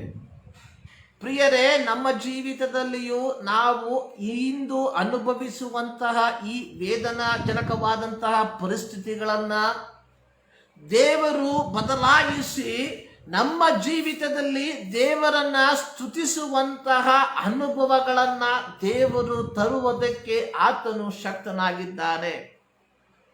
ನಾವು ಇಂದು ವೇದನೆಯೊಟ್ಟಿಗೆ ಪ್ರಾರ್ಥನೆಯೊಟ್ಟಿಗೆ ನಮ್ಮ ಜೀವಿತವನ್ನ ನಮ್ಮ ದಿನವನ್ನ ಪ್ರಾರಂಭಿಸಿದರೆ, ದೇವರು ಒಂದು ದಿನದಲ್ಲಿ ದೇವರನ್ನ ಸ್ತುತಿಸುವುದರೊಟ್ಟಿಗೆ ನಮ್ಮ ಜೀವಿತವನ್ನ ಮುಕ್ತಾಯಗೊಳಿಸುವುದಕ್ಕೆ ಆತನು ಶಕ್ತನಾಗಿದ್ದಾನೆ ಎಂಬುವಂತಹ ಒಂದು ಆತ್ಮಿಕ ಸಂದೇಶವನ್ನ ನಮ್ಮ ಜೀವಿತದಲ್ಲಿ ನಾವು ಅರ್ಥೈಸಿಕೊಳ್ಳಬೇಕಾಗಿದೆ. ಸೊ ಈ ರೀತಿ ನಮ್ಮ ಜೀವಿತದಲ್ಲಿರುವಂತಹ ಕಣ್ಣೀರಿನ ಪ್ರಾರ್ಥನೆ ಸ್ತುತಿಯ ಪ್ರಾರ್ಥನೆಯೊಟ್ಟಿಗೆ ಮುಕ್ತಾಯವಾಗಬೇಕಾದರೆ ನಾವು ಪಾಲಿಸಬೇಕಾಗಿರುವಂತಹ ಕೆಲವು ವಿಚಾರಗಳನ್ನ ನಮ್ಮ ಜೀವಿತದಲ್ಲಿ ನಾವು ಪಾಲಿಸಬೇಕಾಗಿರುವಂಥದ್ದು ಬಹಳ ಪ್ರಾಮುಖ್ಯವಾಗಿರುವಂತಹ ಒಂದು ವಿಚಾರ. ಕೇವಲ ಕಣ್ಣೀರಿನ ಪ್ರಾರ್ಥನೆ ಮಾಡಿದರ ಫಲವಾಗಿ ನನ್ನ ಜೀವಿತ ಸ್ತುತಿಯೊಂದಿಗೆ ಮುಕ್ತಾಯವಾಗುತ್ತದೆ ಎಂಬುದಾಗಿ ನೆನೆಸುವಂಥದ್ದು ಪ್ರಿಯರೇ, ಅದು ಹುಚ್ಚುತನವಾಗಿದೆ. ನನ್ನ ಜೀವಿತ ಕಣ್ಣೀರಿನಲ್ಲಿ ಇರುವುದರಿಂದ ಅದು ಕ್ರಮೇಣವಾಗಿ ಸಂತೋಷವಾಗಿ ಸ್ತುತಿಯೊಡನೆ ಮಾರ್ಪಡಬೇಕಾದರೆ ನನ್ನ ಜೀವಿತದಲ್ಲಿ ನಾವು ಅಳವಡಿಸಿಕೊಳ್ಳಬೇಕಾಗಿರುವಂತಹ ಕೆಲವು ಆತ್ಮಿಕ ಸತ್ಯಗಳನ್ನ ನಾವು ಅರ್ಥ ಮಾಡಿಕೊಂಡು ಅದಕ್ಕೆ ಅನುಗುಣವಾಗಿ ನಮ್ಮ ಜೀವಿತವನ್ನು ರೂಪಿಸಬೇಕಾಗಿರುವಂಥದ್ದು ಬಹಳ ಪ್ರಾಮುಖ್ಯ. ದಾವೀದನು ಕೇವಲ ಕಣ್ಣೀರಿನಿಂದ ಮಾಡಿದ ಪ್ರಾರ್ಥನೆಯ ಫಲವಾಗಿ ಅಲ್ಲ, ಆತನು ಸ್ತುತಿಯೊಂದಿಗೆ ಕೀರ್ತನೆಯನ್ನ ಮುಕ್ತಾಯಗೊಳಿಸಿರುವಂಥದ್ದು. ಕಣ್ಣೀರಿನ ಸಮಯದಲ್ಲೂ ದಾವೀದನು ದೇವರಿಗೆ ನಂಬಿಗಸ್ತನಾಗಿ ನಿಂತದರ ಫಲವಾಗಿ, ಕಷ್ಟದ ಮಧ್ಯದಲ್ಲಿಯೂ ದೇವರಿಗೋಸ್ಕರವಾಗಿ ದೃಢವಾಗಿ ನಿಂತಿದ್ದರ ಫಲವಾಗಿ ದೇವರು ದಾವೀದನ ಜೀವಿತದಲ್ಲಿದ್ದಂತಹ ಕಣ್ಣೀರಿನ ಅನುಭವವನ್ನ ಮಾರ್ಪಡಿಸಿ ಸ್ತುತಿಯ ಅನುಭವದೊಟ್ಟಿಗೆ ಮುಕ್ತಾಯಗೊಳಿಸಿದನು.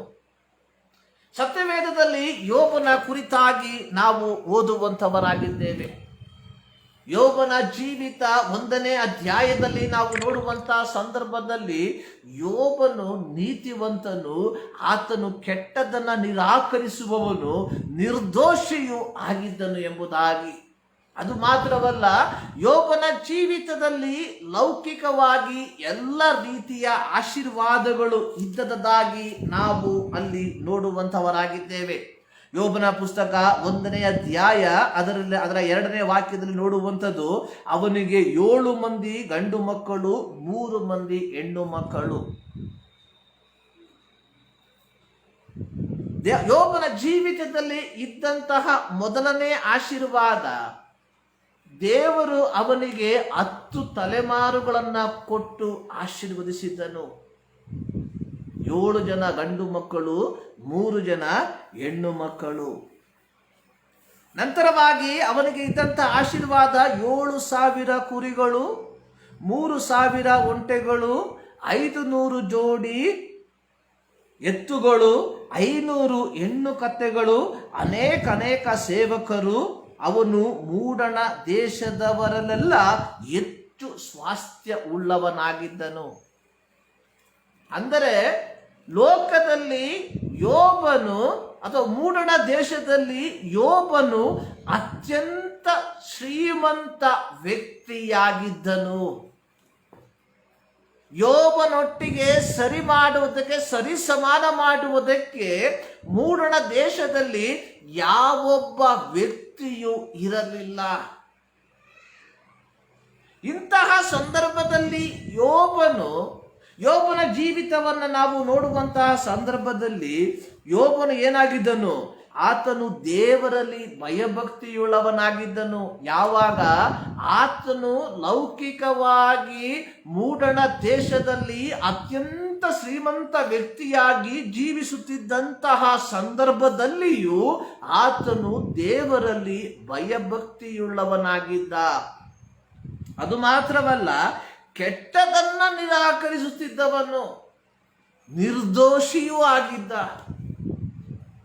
ಆತನನ್ನ ಪ್ರಶ್ನೆ ಮಾಡುವುದಕ್ಕೆ ಯಾರಿಗೂ ಅಧಿಕಾರವಿಲ್ಲದೆ ಇರುವಂತಹ ಸಂದರ್ಭದಲ್ಲಿಯೂ, ಆತನನ್ನ ಎದುರು ಹಾಕಿಕೊಳ್ಳುವುದಕ್ಕೆ ಯಾರು ಸಿದ್ಧರಿಲ್ಲದೆ ಇರುವಂತಹ ಸಂದರ್ಭದಲ್ಲಿಯೂ, ತನ್ನ ಅಶ್ವಬಲದಲ್ಲಿ ಆಗಲಿ ತನ್ನ ಸಂಪತ್ತಿನಲ್ಲಿ ಆಗಲಿ ಆತನು ಹೆಚ್ಚಳ ಪಡದಂತೆ ಸರ್ವಶಕ್ತನಾದ ದೇವರ ಮುಂಭಾಗದಲ್ಲಿ ಅವನು ಭಯಭಕ್ತಿಯುಳ್ಳವನಾಗಿ ನಿರ್ದೋಷಿಯಾಗಿ ಯಥಾರ್ಥ ಚಿತ್ತನಾಗಿ ಆತನು ಜೀವಿಸಿದ.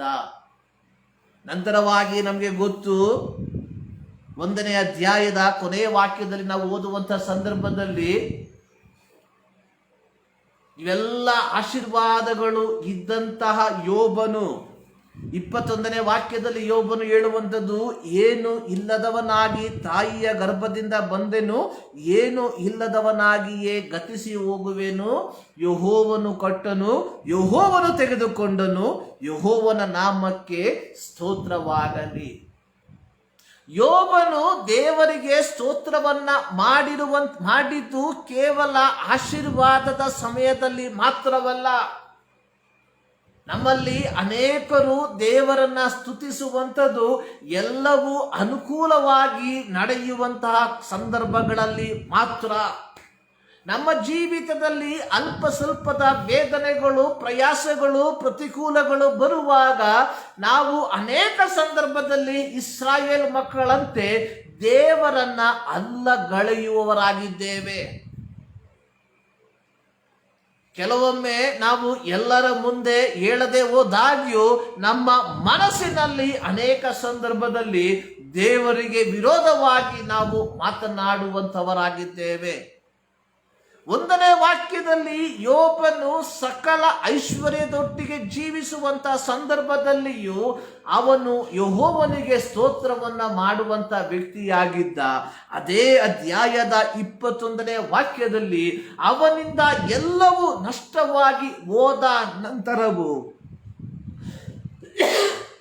ಯೋಬನು ಹೇಳುವಂಥದ್ದು, ಯೆಹೋವನೇ ಕೊಟ್ಟನು, ಯೆಹೋವನೇ ತೆಗೆದುಕೊಂಡನು, ಯೆಹೋವನ ನಾಮಕ್ಕೆ ಸ್ತೋತ್ರ. ಪ್ರಿಯ ದೇವ ಜನರೇ, ಇಂದು ನಾವು ಅನುಭವಿಸುವಂತಹ ಈ ಮಾನಸಿಕವಾದಂತಹ ವೇದನೆಯ ಸಮಯದಲ್ಲಿ, ಇಂದು ನಾವು ಅನುಭವಿಸುತ್ತಿರುವಂತಹ ಶಾರೀರಿಕವಾದಂತಹ ವೇದನೆಯ ಸಂದರ್ಭದಲ್ಲಿ ಯೋಬನೊಟ್ಟಿಗೆ ಸೇರಿ ಯೆಹೋವನು ಕೊಟ್ಟನು, ಯೆಹೋವನು ತೆಗೆದುಕೊಂಡನು, ಯೆಹೋವನ ನಾಮಕ್ಕೆ ಸ್ತೋತ್ರ ಎಂಬುದಾಗಿ ಹೇಳುವುದಕ್ಕೆ ನಮ್ಮಿಂದ ಸಾಧ್ಯವು?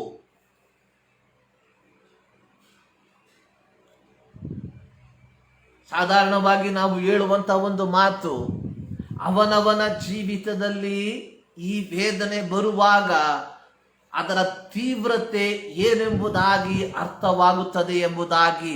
ಅದು ಸರಿಯಾದ ಮಾತೇ ಆಗಿದೆ ಪ್ರಿಯರೇ. ಆದಾಗ್ಯೂ ದೇವರ ವಾಕ್ಯ ನಮಗೆ ಎಚ್ಚರಿಕೆ ಪಡಿಸುವಂಥದ್ದು, ನಾವು ಕೇವಲ ಆಶೀರ್ವಾದದ ಸಂದರ್ಭಗಳಲ್ಲಿ ಮಾತ್ರವಲ್ಲ, ನಮ್ಮ ಪ್ರತಿಕೂಲಗಳ ಸಂದರ್ಭದಲ್ಲಿಯೂ ನಾವು ದೇವರನ್ನ ಸ್ತುತಿಸುವಂತವರಾಗಿರಬೇಕು. ದಾವೀದನ ಜೀವಿತದಲ್ಲಿ ದಾವೀದನು 16ನೇ ಕೀರ್ತನೆಯಲ್ಲಿ, ಓ ದೇವರೇ, ನಾನು ನಿನ್ನ ಶರಣಾಗತನು, ನನ್ನನ್ನ ಕಾಪಾಡು ಎಂಬುದಾಗಿ ಪ್ರಾರ್ಥನೆಯೊಟ್ಟಿಗೆ ಈ ಕೀರ್ತನೆಯನ್ನ ಪ್ರಾರಂಭಿಸಿದ. ಅದೇ ದಾವೀದನು ಅದೇ 16ನೇ ಕೀರ್ತನೆಯ ಕೊನೆಯ ವಾಕ್ಯದಲ್ಲಿ ಆತನು ಹೇಳುವಂಥದ್ದು, ನಿನ್ನ ಸಮ್ಮುಖದಲ್ಲಿ ಪರಿಪೂರ್ಣ ಸಂತೋಷವಿದೆ, ನಿನ್ನ ಬಲಗೈಯಲ್ಲಿ ಶಾಶ್ವತ ಭಾಗ್ಯವಿದೆ ಎಂಬುದಾಗಿ. ಕೇವಲ 11 ವಾಕ್ಯಗಳನ್ನ ಒಳಗೊಂಡಂತಹ ಕೀರ್ತನೆ ಕೆಲವೇ ದಿನಗಳಲ್ಲಿ ಮುಗಿದಿರುವಂತಹ ಕಾರ್ಯಗಳ ಕುರಿತಾಗಿ ಬರೆದಿರುವಂಥದ್ದಲ್ಲ. ತನ್ನ ಜೀವಿತದಲ್ಲಿ ತಾನು ಹಾದು ಹೋದಂತಹ ಅನೇಕ ವರ್ಷಗಳ ಅನುಭವವನ್ನ ದಾವೀದನು ಕೀರ್ತನೆಯ ರೂಪದಲ್ಲಿ ಆತನು ಬರೆದಿರುವಂಥದ್ದಾಗಿದೆ. ಈ ವೇದನೆಯ ಅನುಭವದಲ್ಲಿ ದಾವೀದನು ಹಾದು ಹೋಗುವಂತಹ ಸಂದರ್ಭದಲ್ಲಿಯೂ ಆತನು ಯಾರನ್ನು ದೂಷಿಸದೆ ಯೆಹೋವನಲ್ಲಿ ಮಾತ್ರ ಆಶ್ರಯವನ್ನ ಇಟ್ಟಿದ್ದವನಾಗಿದ್ದನು. ನನ್ನನ್ನು ಕೇಳುವಂತ ನನ್ನ ಪ್ರಿಯ ದೇವ ಜನರೇ, ನಮ್ಮ ಜೀವಿತದಲ್ಲಿ ಇಂದು ನಾವು ಅನುಭವಿಸುತ್ತಿರುವಂತಹ ಈ ಒಂದು ಪ್ರತಿಕೂಲಕರವಾದಂತಹ ಪರಿಸ್ಥಿತಿಗಳಲ್ಲಿ ಸರ್ವಶಕ್ತನಾದ ದೇವರಲ್ಲಿ ಪೂರ್ಣವಾಗಿ ನಾವು ಆಶ್ರಯಿಸುವುದಾದರೆ, ದಾವೀದನು ದೇವರೇ, ನಾನು ನಿನ್ನ ಶರಣಾಗತನು, ನನ್ನನ್ನು ಕಾಪಾಡು ಎಂಬುದಾಗಿ ಸಂರಕ್ಷಣೆಗೋಸ್ಕರವಾಗಿ ಒಂದು ಬೇಡಿಕೆಯೊಟ್ಟಿಗೆ ಮಾಡಿದಂತಹ ಪ್ರಾರ್ಥನೆ, ದಾವೀದನು ಸಂರಕ್ಷಣೆಯ ಭರವಸೆಯನ್ನು ಹೊಂದಿಕೊಂಡು ಆತನು ಹೇಳುವಂಥದ್ದು, ನಿನ್ನ ಸಮ್ಮುಖದಲ್ಲಿ ಪರಿಪೂರ್ಣ ಸಂತೋಷವಿದೆ, ನಿನ್ನ ಬಲಗೈಯಲ್ಲಿ ಶಾಶ್ವತ ಭಾಗ್ಯವಿದೆ ಎಂಬುದಾಗಿ. ಯೋಬನ ಜೀವಿತವನ್ನು ನಾವು ನೋಡುವಂಥದ್ದು 1ನೇ ಅಧ್ಯಾಯದಲ್ಲಿ ಯೋಬನು ಯಾವ ರೀತಿಯಾಗಿ ಯೆಹೋವನಿಗೆ ಭಯಭಕ್ತಿಯುಳ್ಳವನಾಗಿ ನಡೆದುಕೊಂಡನು, ಅದೇ ರೀತಿಯಾಗಿ ತನ್ನ ಜೀವಿತದಲ್ಲಿ ತನ್ನ 10 ಜನ ಮಕ್ಕಳು ಮರಣವನ್ನ ಹೊಂದಿಕೊಂಡರು. ನೋಡುವುದಕ್ಕೆ ಬೇರೆ ಯಾವ ಮಕ್ಕಳು ಇಲ್ಲ. ದೇವರು ಕೊಟ್ಟಂತಹ 10 ಜನ ಮಕ್ಕಳು. ದೇವರ ವಾಕ್ಯದಲ್ಲಿ ಬರೆಯಲ್ಪಟ್ಟಿದೆ, ಗರ್ಭಫಲವು ಯೆಹೋವನ ಬಹುಮಾನವಾಗಿದೆ. ಯೆಹೋವನು ಕೊಟ್ಟಂತಹ ಬಹುಮಾನ 10 ಜನ ಮಕ್ಕಳು. 10 ಜನ ಮಕ್ಕಳು ಒಂದೇ ದಿನದಲ್ಲಿ ಈ ಲೋಕವನ್ನ ಬಿಟ್ಟು ಅಗಲಿ ಹೋದರು. ಆತನ ಸಂಪತ್ತುಗಳು ಒಂದೊಂದಾಗಿ ಯೋಬನಿಂದ ದೂರ ಹೋಗಿತ್ತು. ಅಲ್ಲಿಗೆ ನಿಲ್ಲಲಿಲ್ಲ.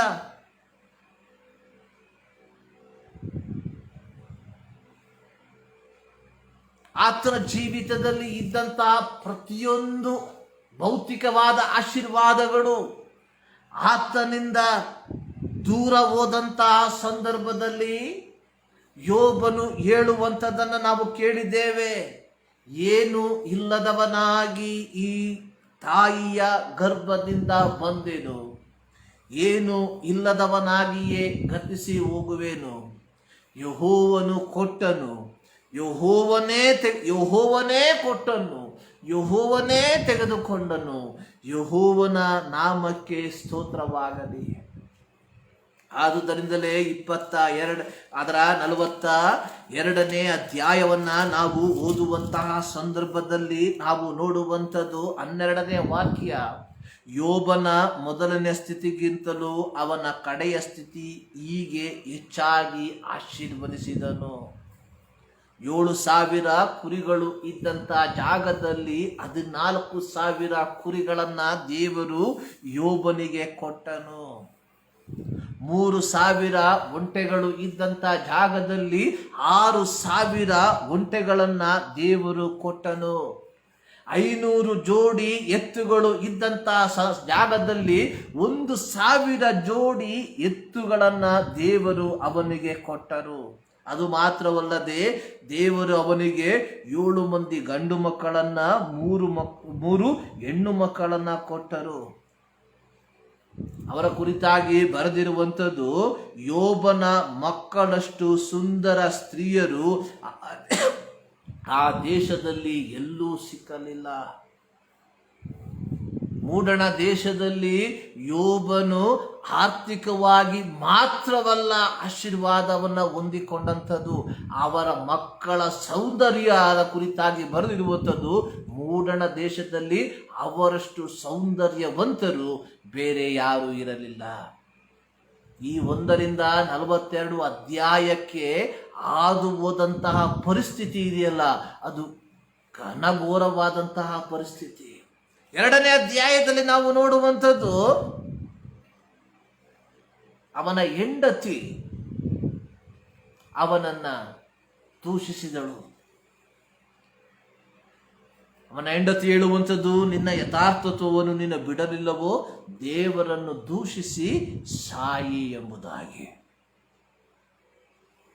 ನಂತರವಾಗಿ 3ನೇ ಅಧ್ಯಾಯದಲ್ಲಿ ನಾವು ನೋಡುವಂಥದ್ದು, 4ನೇ ಅಧ್ಯಾಯದಲ್ಲಿ ನೋಡುವಂಥದ್ದು, ಯೋಬನ ಸ್ನೇಹಿತರು ಆತನ ಮೇಲೆ ತಪ್ಪು ಆರೋಪಣೆಗಳನ್ನ ಮಾಡಿದರು. ಪ್ರಿಯರೇ, 1ನೇ ಅಧ್ಯಾಯದಿಂದ 42ನೇ ಅಧ್ಯಾಯದ ಆಶೀರ್ವಾದವನ್ನು ಹೊಂದಿಕೊಂಡಂಥದ್ದು ಯಾವುದೇ ಸುಲಭವಾದ ಮಾರ್ಗದ ಮೂಲಕವಾಗಿ ಅಲ್ಲ. ಒಂದು, ತನ್ನ ಜೀವಿತದಲ್ಲಿದ್ದಂಥ ಎಲ್ಲ ಐಶ್ವರ್ಯಗಳು ಆತನನ್ನ ಬಿಟ್ಟು ಹೋಯಿತು. 2, ತನ್ನ ಹೆಂಡತಿ ಅವನನ್ನ ದೂಷಿಸಿದಳು. 3, ಅವನು ಶಾರೀರಿಕವಾಗಿ ಬಹಳವಾಗಿ ನೊಂದು ಹೋದನು ಎಂಬುದಾಗಿ ನಾವು ನೋಡುವಂಥವರಾಗಿದ್ದೇವೆ. ದೇವರ ವಾಕ್ಯದಲ್ಲಿ ನಾವು 2ನೇ ಅಧ್ಯಾಯದಲ್ಲಿ ನಾವು ನೋಡುವಂಥದ್ದು, ಆತನು ಬೂದಿಯಲ್ಲಿ ಕೂತುಕೊಂಡನು ಎಂಬುದಾಗಿ. ಅವನ ಅಂಗಾಲು ಮೊದಲುಗೊಂಡು ನಡುನೆತ್ತಿಯವರೆಗೆ ಕೆಟ್ಟ ಕುರುಗಳನ್ನು ಹುಟ್ಟಿಸಿ ಅವನನ್ನು ಬಾಧಿಸಿದನು. ಅವನು ಬೂದಿಯಲ್ಲಿ ಕುಳಿತುಕೊಂಡನು. ತನ್ನ ಮೈಯನ್ನು ಕೆರೆದು ಬೋಕಿಯನ್ನು ತೆಗೆದುಕೊಂಡು ತನ್ನ ಮೈಯನ್ನು ಕೆರೆಯುತ್ತಾ ಬೂದಿಯಲ್ಲಿ ಕುಳಿತುಕೊಂಡನು. ಸುಖ ಸಮೃದ್ಧಿಯಲ್ಲಿ ವಾಸಿಸುತ್ತಿದ್ದಂತಹ ಯೋಬನು ಇಂದು ಆತನು ಆಗಿರುವಂಥದ್ದು ಬೂದಿಯಲ್ಲಿ. ಸುಖ ಸಂಪತ್ತಿನಲ್ಲಿ ಅವನು ದೇವರನ್ನ ಸ್ತುತಿಸಿದರೆ, ಬೂದಿಯ ಪರಿಸ್ಥಿತಿಯಲ್ಲಿಯೂ ಅವನು ದೇವರನ್ನ ಸ್ತುತಿಸಿದ. 2ನೇ ಅಧ್ಯಾಯ 10ನೇ ವಾಕ್ಯದಲ್ಲಿ ಯೋಬನು ಹೇಳುವಂಥದ್ದು, ಮೂರ್ಖಳು ಮಾತಾಡಿದಂತೆ ನೀನು ಮಾತನಾಡುತ್ತಿ, ದೇವರ ಹಸ್ತದಿಂದ ನಾವು ಒಳ್ಳೆಯದನ್ನು ಹೊಂದುತ್ತೇವಷ್ಟೇ, ಕೆಟ್ಟದನ್ನು ಹೊಂದಬಾರದು. ಈ ಸಂದರ್ಭದಲ್ಲಿಯೂ ಪಾಪದ ಮಾತೊಂದು ಅವನ ತುಟಿಗಳಿಂದ ಹೊರಡಲಿಲ್ಲ. ಪ್ರಿಯರೇ, ಅನೇಕ ಸಂದರ್ಭಗಳಲ್ಲಿ ನಮ್ಮ ಜೀವಿತದಲ್ಲಿ ಸಂಭವಿಸುವಂತಹ ಕಾರ್ಯಗಳು ಅದು ವೇದನಾಜನಕವಾಗಿರುವಾಗ ಸಮೂಹ ನಮ್ಮನ್ನು ನೋಡಿ ಇದು ದೇವರಿಂದ ಬಂದಿರುವಂತಹ ಶಾಪ ಎಂಬುದಾಗಿ ಜನರು ಹೇಳಬಹುದು, ಸಮೂಹ ಹೇಳಬಹುದು. ಆದರೆ ನಿನ್ನ ಯಥಾರ್ಥತ್ವ ನಿನಗೂ ದೇವರಿಗೂ ಮಾತ್ರ ತಿಳಿದಿರುವಂತದ್ದಾಗಿದೆ. ನಮ್ಮ ಯಥಾರ್ಥತ್ವವನ್ನ ನಾವು ಮನುಷ್ಯರಿಗೆ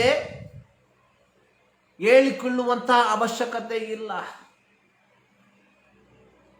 ಯೋಬನಿಗೆ ಗೊತ್ತಿತ್ತು ಯೋಬನು ತಾನು ಯಾರಾಗಿದ್ದಾನೆ ಎಂಬುದಾಗಿ. ಇಂತಹ ಪ್ರತಿಕೂಲಗಳ ಮಧ್ಯದಲ್ಲಿಯೂ ಯೋಬನು ಪಾಪದ ಮಾತನ್ನು ಹೇಳದೆ, ದೇವರಿಗೆ ವಿರೋಧವಾಗಿ ಮಾತನಾಡದೆ, ತಾನು ಹೊಂದಿಕೊಂಡು ಅನುಭವಿಸುವಂತಹ ಈ ಒಂದು ವೇದನೆ ಇದು ದೇವರಿಂದಲೇ ಬಂದಿರುವಂಥದ್ದು ಎಂಬುದಾಗಿ ಗ್ರಹಿಸಿ ಆತನು ಅಲ್ಲಿ ಕುಳಿತಿದ್ದನ್ನು ನಾವು ನೋಡುವಂಥವರಾಗಿದ್ದೇವೆ. ನಮ್ಮನ್ನ ಕೇಳುವಂತಹ ಪ್ರಿಯ ದೇವಜನರೇ, ಇಂದು ನಿಮ್ಮ ಜೀವಿತದಲ್ಲಿ ಅನುಭವಿಸುತ್ತಿರುವಂತಹ ವೇದನೆ,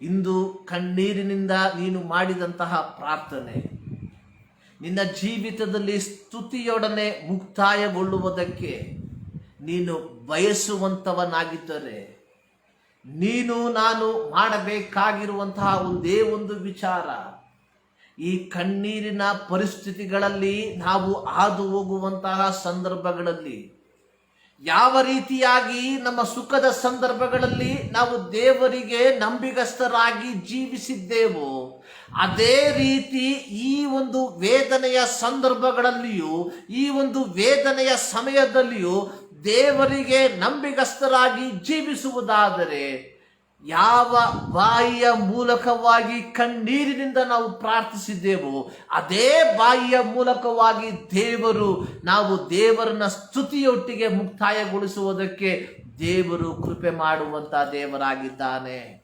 ಆದುದರಿಂದಲೇ ದಾವೀದನು ಕೊನೆಯ ವಾಕ್ಯಗಳಲ್ಲಿ ಹೇಳುವಂಥದ್ದನ್ನ ನಾವು ನೋಡುವಂಥದ್ದು, ನೀನು ನನಗೆ ಜೀವ ಮಾರ್ಗವನ್ನು ತಿಳಿಯಪಡಿಸುವಿ. ಇನ್ನೇನು ಶತ್ರು ಅಥವಾ ಸೌಲನು ದಾವೀದನನ್ನು ಕೊಂದೇ ಬಿಟ್ಟೇನು ಎಂಬುದಾಗಿ ನೆನೆಸುವಂತಹ ಸಂದರ್ಭದಲ್ಲಿ ಸೌಲನ ಕೈಯಿಂದ ತಪ್ಪಿಸಿ, ಸೌಲನ ಸೈನ್ಯದವರ ಕೈಯಿಂದ ತಪ್ಪಿಸಿ ದಾವೀದನಿಗೆ ದೇವರು ಏನು ಮಾಡ್ದ? ಜೀವ ಮಾರ್ಗವನ್ನು ತಿಳಿಯಪಡಿಸಿದ. ಆದುದರಿಂದಲೇ ದಾವೀದನು ಹೇಳುವಂಥದ್ದು, ನಿನ್ನ ಸಮ್ಮುಖದಲ್ಲಿ ಪರಿಪೂರ್ಣವಾದ ಸಂತೋಷವಿದೆ. ಪ್ರಿಯ ದೇವಜನರೇ, ನಮ್ಮ ಜೀವಿತದಲ್ಲಿ ಪರಿಪೂರ್ಣವಾದ ಸಂತೋಷ, ಪರಿಪೂರ್ಣವಾದ ಆನಂದ ನಮಗೆ ಲಭಿಸುವಂಥದ್ದು ನಮ್ಮ ದೇವರಾದ ಯೆಹೋವನ ಸನ್ನಿಧಾನದಲ್ಲಿ ಮಾತ್ರ. ಇಂದು ನಾವು ಹಾದು ಹೋಗುವಂತಹ ಈ ಒಂದು ಪರಿಸ್ಥಿತಿಗಳಲ್ಲಿ ನಾವು ಕಳವಳಗೊಳ್ಳುವಂತಹ ಸಂದರ್ಭಗಳು ಹೆಚ್ಚಾಗಿ ಉಂಟು ಪ್ರಿಯರೇ. ಆದರೆ ಇಬ್ರಿಯ ಪತ್ರಿಕೆಯಲ್ಲಿ ನಾವು ನೋಡುವಂಥದ್ದು, ನಂಬಿಕೆಯನ್ನು ಹುಟ್ಟಿಸುವವನು ಪೂರೈಸುವವನು ಆದ ಯೇಸುವಿನ ಮೇಲೆ ದೃಷ್ಟಿಯಿಟ್ಟು ನಿಮಗೆ ನೇಮಕವಾದ ಓಟವನ್ನು ಸ್ಥಿರಚಿತ್ತದಿಂದ ಮುಡಿರಿ. ಯೇಸು ಸ್ವಾಮಿ ಸಮುದ್ರದ ಮೇಲೆ ನಡೆದು ಬಂದಂತಹ ಸಂದರ್ಭದಲ್ಲಿ ಯೇಸುವನ್ನ ನೋಡಿದಂತಹ ಪೇತ್ರನಿಗೆ ಒಂದು ಆಸೆ, ಯೇಸುವಿನ ಹಾಗೆ ನೀರಿನ ಮೇಲೆ ನಡೆಯಬೇಕೆಂಬುದಾಗಿ. ಯೇಸುವಿನ ಮಾತಿಗೆ ವಿಧೇಯನಾಗಿ ಪೇತ್ರನು ನೀರಿನ ಮೇಲೆ ನಡೆದನು. ಆದರೆ ಸ್ವಲ್ಪ ಸಮಯಕ್ಕೆ ತನ್ನ ದೃಷ್ಟಿಯನ್ನ ಯೇಸುವಿನಿಂದ ಬಿರುಗಾಳಿಗೆ ತಿರುಗಿಸಿದಾಗ ನಡೆದಂತಹ ಪೇತ್ರನು ಮುಳುಗುವುದಕ್ಕೆ ಪ್ರಾರಂಭಿಸಿದನು. ಅನೇಕ ಸಂದರ್ಭದಲ್ಲಿ ನಮ್ಮ ಜೀವಿತದಲ್ಲಿ ನಮ್ಮ ಕಷ್ಟಗಳ ವೇದನೆಯ ಮಧ್ಯದಲ್ಲಿ ಮುಳುಗುವುದಕ್ಕೆ ಕಾರಣ ನಮ್ಮ ದೃಷ್ಟಿ ದೇವರಿಂದ ಮಾರ್ಪಡಿಸಿ ಪ್ರಶ್ನೆಗಳನ್ನು ನೋಡಿದರ ಫಲವಾಗಿ. ಕೀರ್ತನೆಗಳು 16ರಲ್ಲಿ ದಾವೀದನು ಹೇಳುವಂಥದ್ದನ್ನು ನಾವು ನೋಡುತ್ತೇವೆ. ನಾನು ಯಾವಾಗಲೂ ಯೆಹೋವನನ್ನು ನನ್ನ ಎದುರುಗಡೆ ಇಟ್ಟುಕೊಂಡಿದ್ದೇನೆ. ಪ್ರಿಯರೇ, ನಿರಾಶೆ ಪಡಬೇಡ್ರಿ. ನೀವು ದುಃಖಿಸುವಂತ ದಿನಗಳನ್ನ ದೇವರು ಕೊನೆಗಾಣಿಸುವಂತ ದೇವರಾಗಿದ್ದಾನೆ.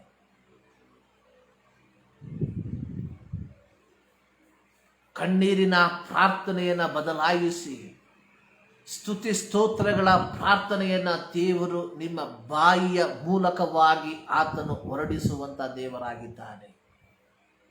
ಆದರೆ ನಾವು ಮಾಡಬೇಕಾಗಿರುವಂಥದ್ದು, ಯೋಬನು ಯಾವ ರೀತಿಯಾಗಿ ಎಲ್ಲ ಆಶೀರ್ವಾದಗಳು ಇರುವಂಥ ಸಂದರ್ಭದಲ್ಲಿ ದೇವರಿಗೆ ಭಯಭಕ್ತಿಯುಳ್ಳವನಾಗಿ ಜೀವಿಸಿದನು. ತನ್ನ ಜೀವಿತದಲ್ಲಿ ಎಲ್ಲವೂ ಹೋದಂಥ ಸಂದರ್ಭದಲ್ಲಿ ಯೋಬನ ಮಾತು ಯೆಹೋವನೇ ಕೊಟ್ಟನು, ಯೆಹೋವನೇ ತೆಗೆದುಕೊಂಡನು, ಯೆಹೋವನ ನಾಮಕ್ಕೆ ಸ್ತೋತ್ರ ಎಂಬುದಾಗಿ. ತನ್ನ ಹೆಂಡತಿ, ತನ್ನ ಸ್ನೇಹಿತರು ಯೋಬನ ಮೇಲೆ ತಪ್ಪನ್ನ ಹೊರಿಸಿದಂಥ ಸಂದರ್ಭದಲ್ಲಿ ಯೋಬನ ಪ್ರತ್ಯುತ್ತರ, ನಾವು ಯೆಹೋವನಿಂದ ಒಳ್ಳೆಯದನ್ನು ಹೊಂದಿಕೊಂಡಿದ್ದೇವೆ, ನಾವು ಯೆಹೋವನಿಂದ ಕೆಟ್ಟದನ್ನು ಹೊಂದಿಕೊಳ್ಳಬಾರದು ಎಂಬುವಂಥ ಒಂದು ಪ್ರಶ್ನೆ. ಅಲ್ಲಿಯೂ ಯೋಬನು ಪಾಪ ಮಾಡಲಿಲ್ಲ. ಆದುದರಿಂದಲೇ 42ನೇ ಅಧ್ಯಾಯದಲ್ಲಿ ನಾವು ನೋಡುವಂಥದ್ದು, ಯೋಬನ ಮೊದಲನೆಯ ಸ್ಥಿತಿಗಿಂತ ಯೋಬನ ಕೊನೆಯ ಸ್ಥಿತಿಯನ್ನು ದೇವರು ಹೆಚ್ಚಾಗಿ ಆಶೀರ್ವದಿಸಿದನು. ಇಂದು ನಾವು ಅನುಭವಿಸುವಂಥ ಈ ವೇದನೆಯನ್ನು ದೇವರು ಮಾರ್ಪಡಿಸುವುದಕ್ಕೂ, ಇಂದು ನಾವು ಹಾದು ಹೋಗುವಂತಹ ಈ ಪರಿಸ್ಥಿತಿಗಳಿಂದ ಒಂದು ವ್ಯತ್ಯಾಸವನ್ನು ದೇವರು ಕೊಡುವುದಕ್ಕೂ ದೇವರು ಶಕ್ತನಾಗಿದ್ದಾನೆ. ನಾವು ಮಾಡಬೇಕಾಗಿರುವಂಥದ್ದು ಈ ದೇವರಲ್ಲಿ ಪರಿಪೂರ್ಣವಾಗಿ ಆಶ್ರಯಿಸುವಂಥದ್ದು. ನಮ್ಮ ಕಣ್ಣುಗಳನ್ನು ಮುಚ್ಚಿ ನಾವು ಪ್ರಾರ್ಥನೆ ಮಾಡೋಣ. ಸರ್ವಶಕ್ತನಾದ ದೇವರೇ, ಮತ್ತೊಂದು ಆವರ್ತಿ ನಿಮ್ಮ ಸನ್ನಿಧಾನಕ್ಕೆ ನಾವು ಸೇರಿ ಬರ್ತಾ ಇದ್ದೇವೆ. ದೇವರೇ, ನಾನು ನಿನ್ನ ಶರಣಾಗತನು, ನನ್ನನ್ನು ಕಾಪಾಡು. ಹೌದು ಕರ್ತನೆ, ಕೆಲವರು ರಥಬಲಗಳಲ್ಲಿ, ಕೆಲವರು ಅಶ್ವಬಲಗಳಲ್ಲಿ ಹೆಚ್ಚಳ ಪಡುತ್ತಾರೆ. ನಾವಾದರೂ ನಮ್ಮ ದೇವರಾದ ಯೆಹೋವನಲ್ಲಿಯೇ ಅವರು ಬಿದ್ದು ಹೋಗಿದ್ದಾರೆ, ನಾವಾದರೂ ಎದ್ದು ನಿಂತಿದ್ದೇವೆ. ಹೌದು ಕರ್ತನೆ, ಅನೇಕರು ಕರ್ತನೆ ಈ ದಿನಮಾನಗಳಲ್ಲಿ ಶಾರೀರಿಕವಾಗಿರುವಂತಹ ವೇದನೆಗಳ ಮೂಲಕವಾಗಿ ಹಾದು ಹೋಗ್ತಾ ಇದ್ದಾರಪ್ಪ ಸ್ವಾಮಿ. ಕರ್ತನೆ, ಈ ಬೆಳಗಿನ ಜಾವದಲ್ಲಿ ಕರ್ತನೆ ನಿಮ್ಮ ಮಕ್ಕಳಿಗಾಗಿ ಪ್ರತ್ಯೇಕವಾಗಿ ಶಾರೀರಿಕವಾಗಿ ವೇದನೆಯನ್ನು ಅನುಭವಿಸುವಂಥ ನಿಮ್ಮ ಮಕ್ಕಳಿಗಾಗಿ ನಾವು ಪ್ರಾರ್ಥಿಸುವಂಥವರಾಗಿದ್ದೇವೆ. ಅನೇಕರು ಮಾನಸಿಕವಾಗಿ ವೇದನೆಯನ್ನು ಅನುಭವಿಸುತ್ತಿದ್ದಾರಪ್ಪ. ಅಂಥವರನ್ನ ಕರ್ತನೆ ನಿಮ್ಮ ಸನ್ನಿಧಾನಕ್ಕೆ ಒಪ್ಪಿಸಿಕೊಡ್ತಾ ಇದ್ದೇನೆ. ಹೌದು ಕರ್ತನೆ, ದಾವೀದನು ನಿನ್ನಲ್ಲಿ ಆಶ್ರಯವನ್ನು ಇಟ್ಟಿದ್ದರ ಫಲವಾಗಿ ದಾವೀದನ ಜೀವಿತದಲ್ಲಿ ಕರ್ತನೆ ಒಂದು ಪರಿಪೂರ್ಣವಾದ ಸಂತೋಷವನ್ನು ದಯಪಾಲಿಸಿದ ದೇವರು ನೀನಾಗಿದ್ದಿ ಕರ್ತನೆ.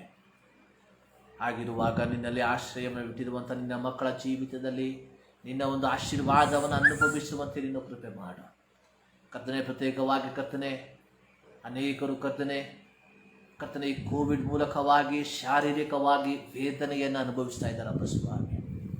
ಮಾನಸಿಕವಾಗಿ ವೇದನೆಯನ್ನು ಅನುಭವಿಸ್ತಾ ಇದ್ದಾರಪ್ಪ. ಈ ಬೆಳಗಿನ ಜಾವದಲ್ಲಿ ನಿಮ್ಮ ಮಕ್ಕಳಾದ ನಾವು ಪ್ರಾರ್ಥಿಸ್ತಾ ಇದ್ದೇವೆ.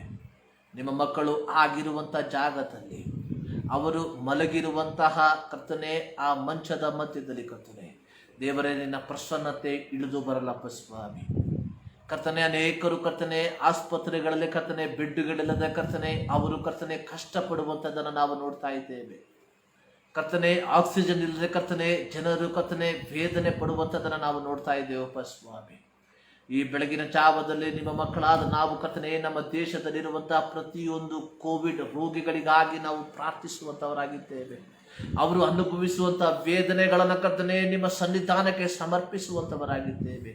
ಹೌದು ಕರ್ತನೆ, ಈ ಸಂದರ್ಭದಲ್ಲಿ ಕರ್ತನೆ ಪ್ರತಿಯೊಬ್ಬರು ಆಗಿರುವಂಥ ಜಾಗದಲ್ಲಿ ಹೌದು ಕರ್ತನೆ ನಿನ್ನ ವಾಕ್ಯವನ್ನು ಕಳುಹಿಸಿ ಕರ್ತನೆ ನಿನ್ನ ಸ್ಪರ್ಶದಿಂದ ಕರ್ತನೆ ಅವರನ್ನು ಮುಟ್ಟಿ ಸೌಖ್ಯಪಡಿಸಿ ಎಂಬುದಾಗಿ ನಾವು ಪ್ರಾರ್ಥಿಸುವಂಥವರಾಗಿದ್ದೇವೆ.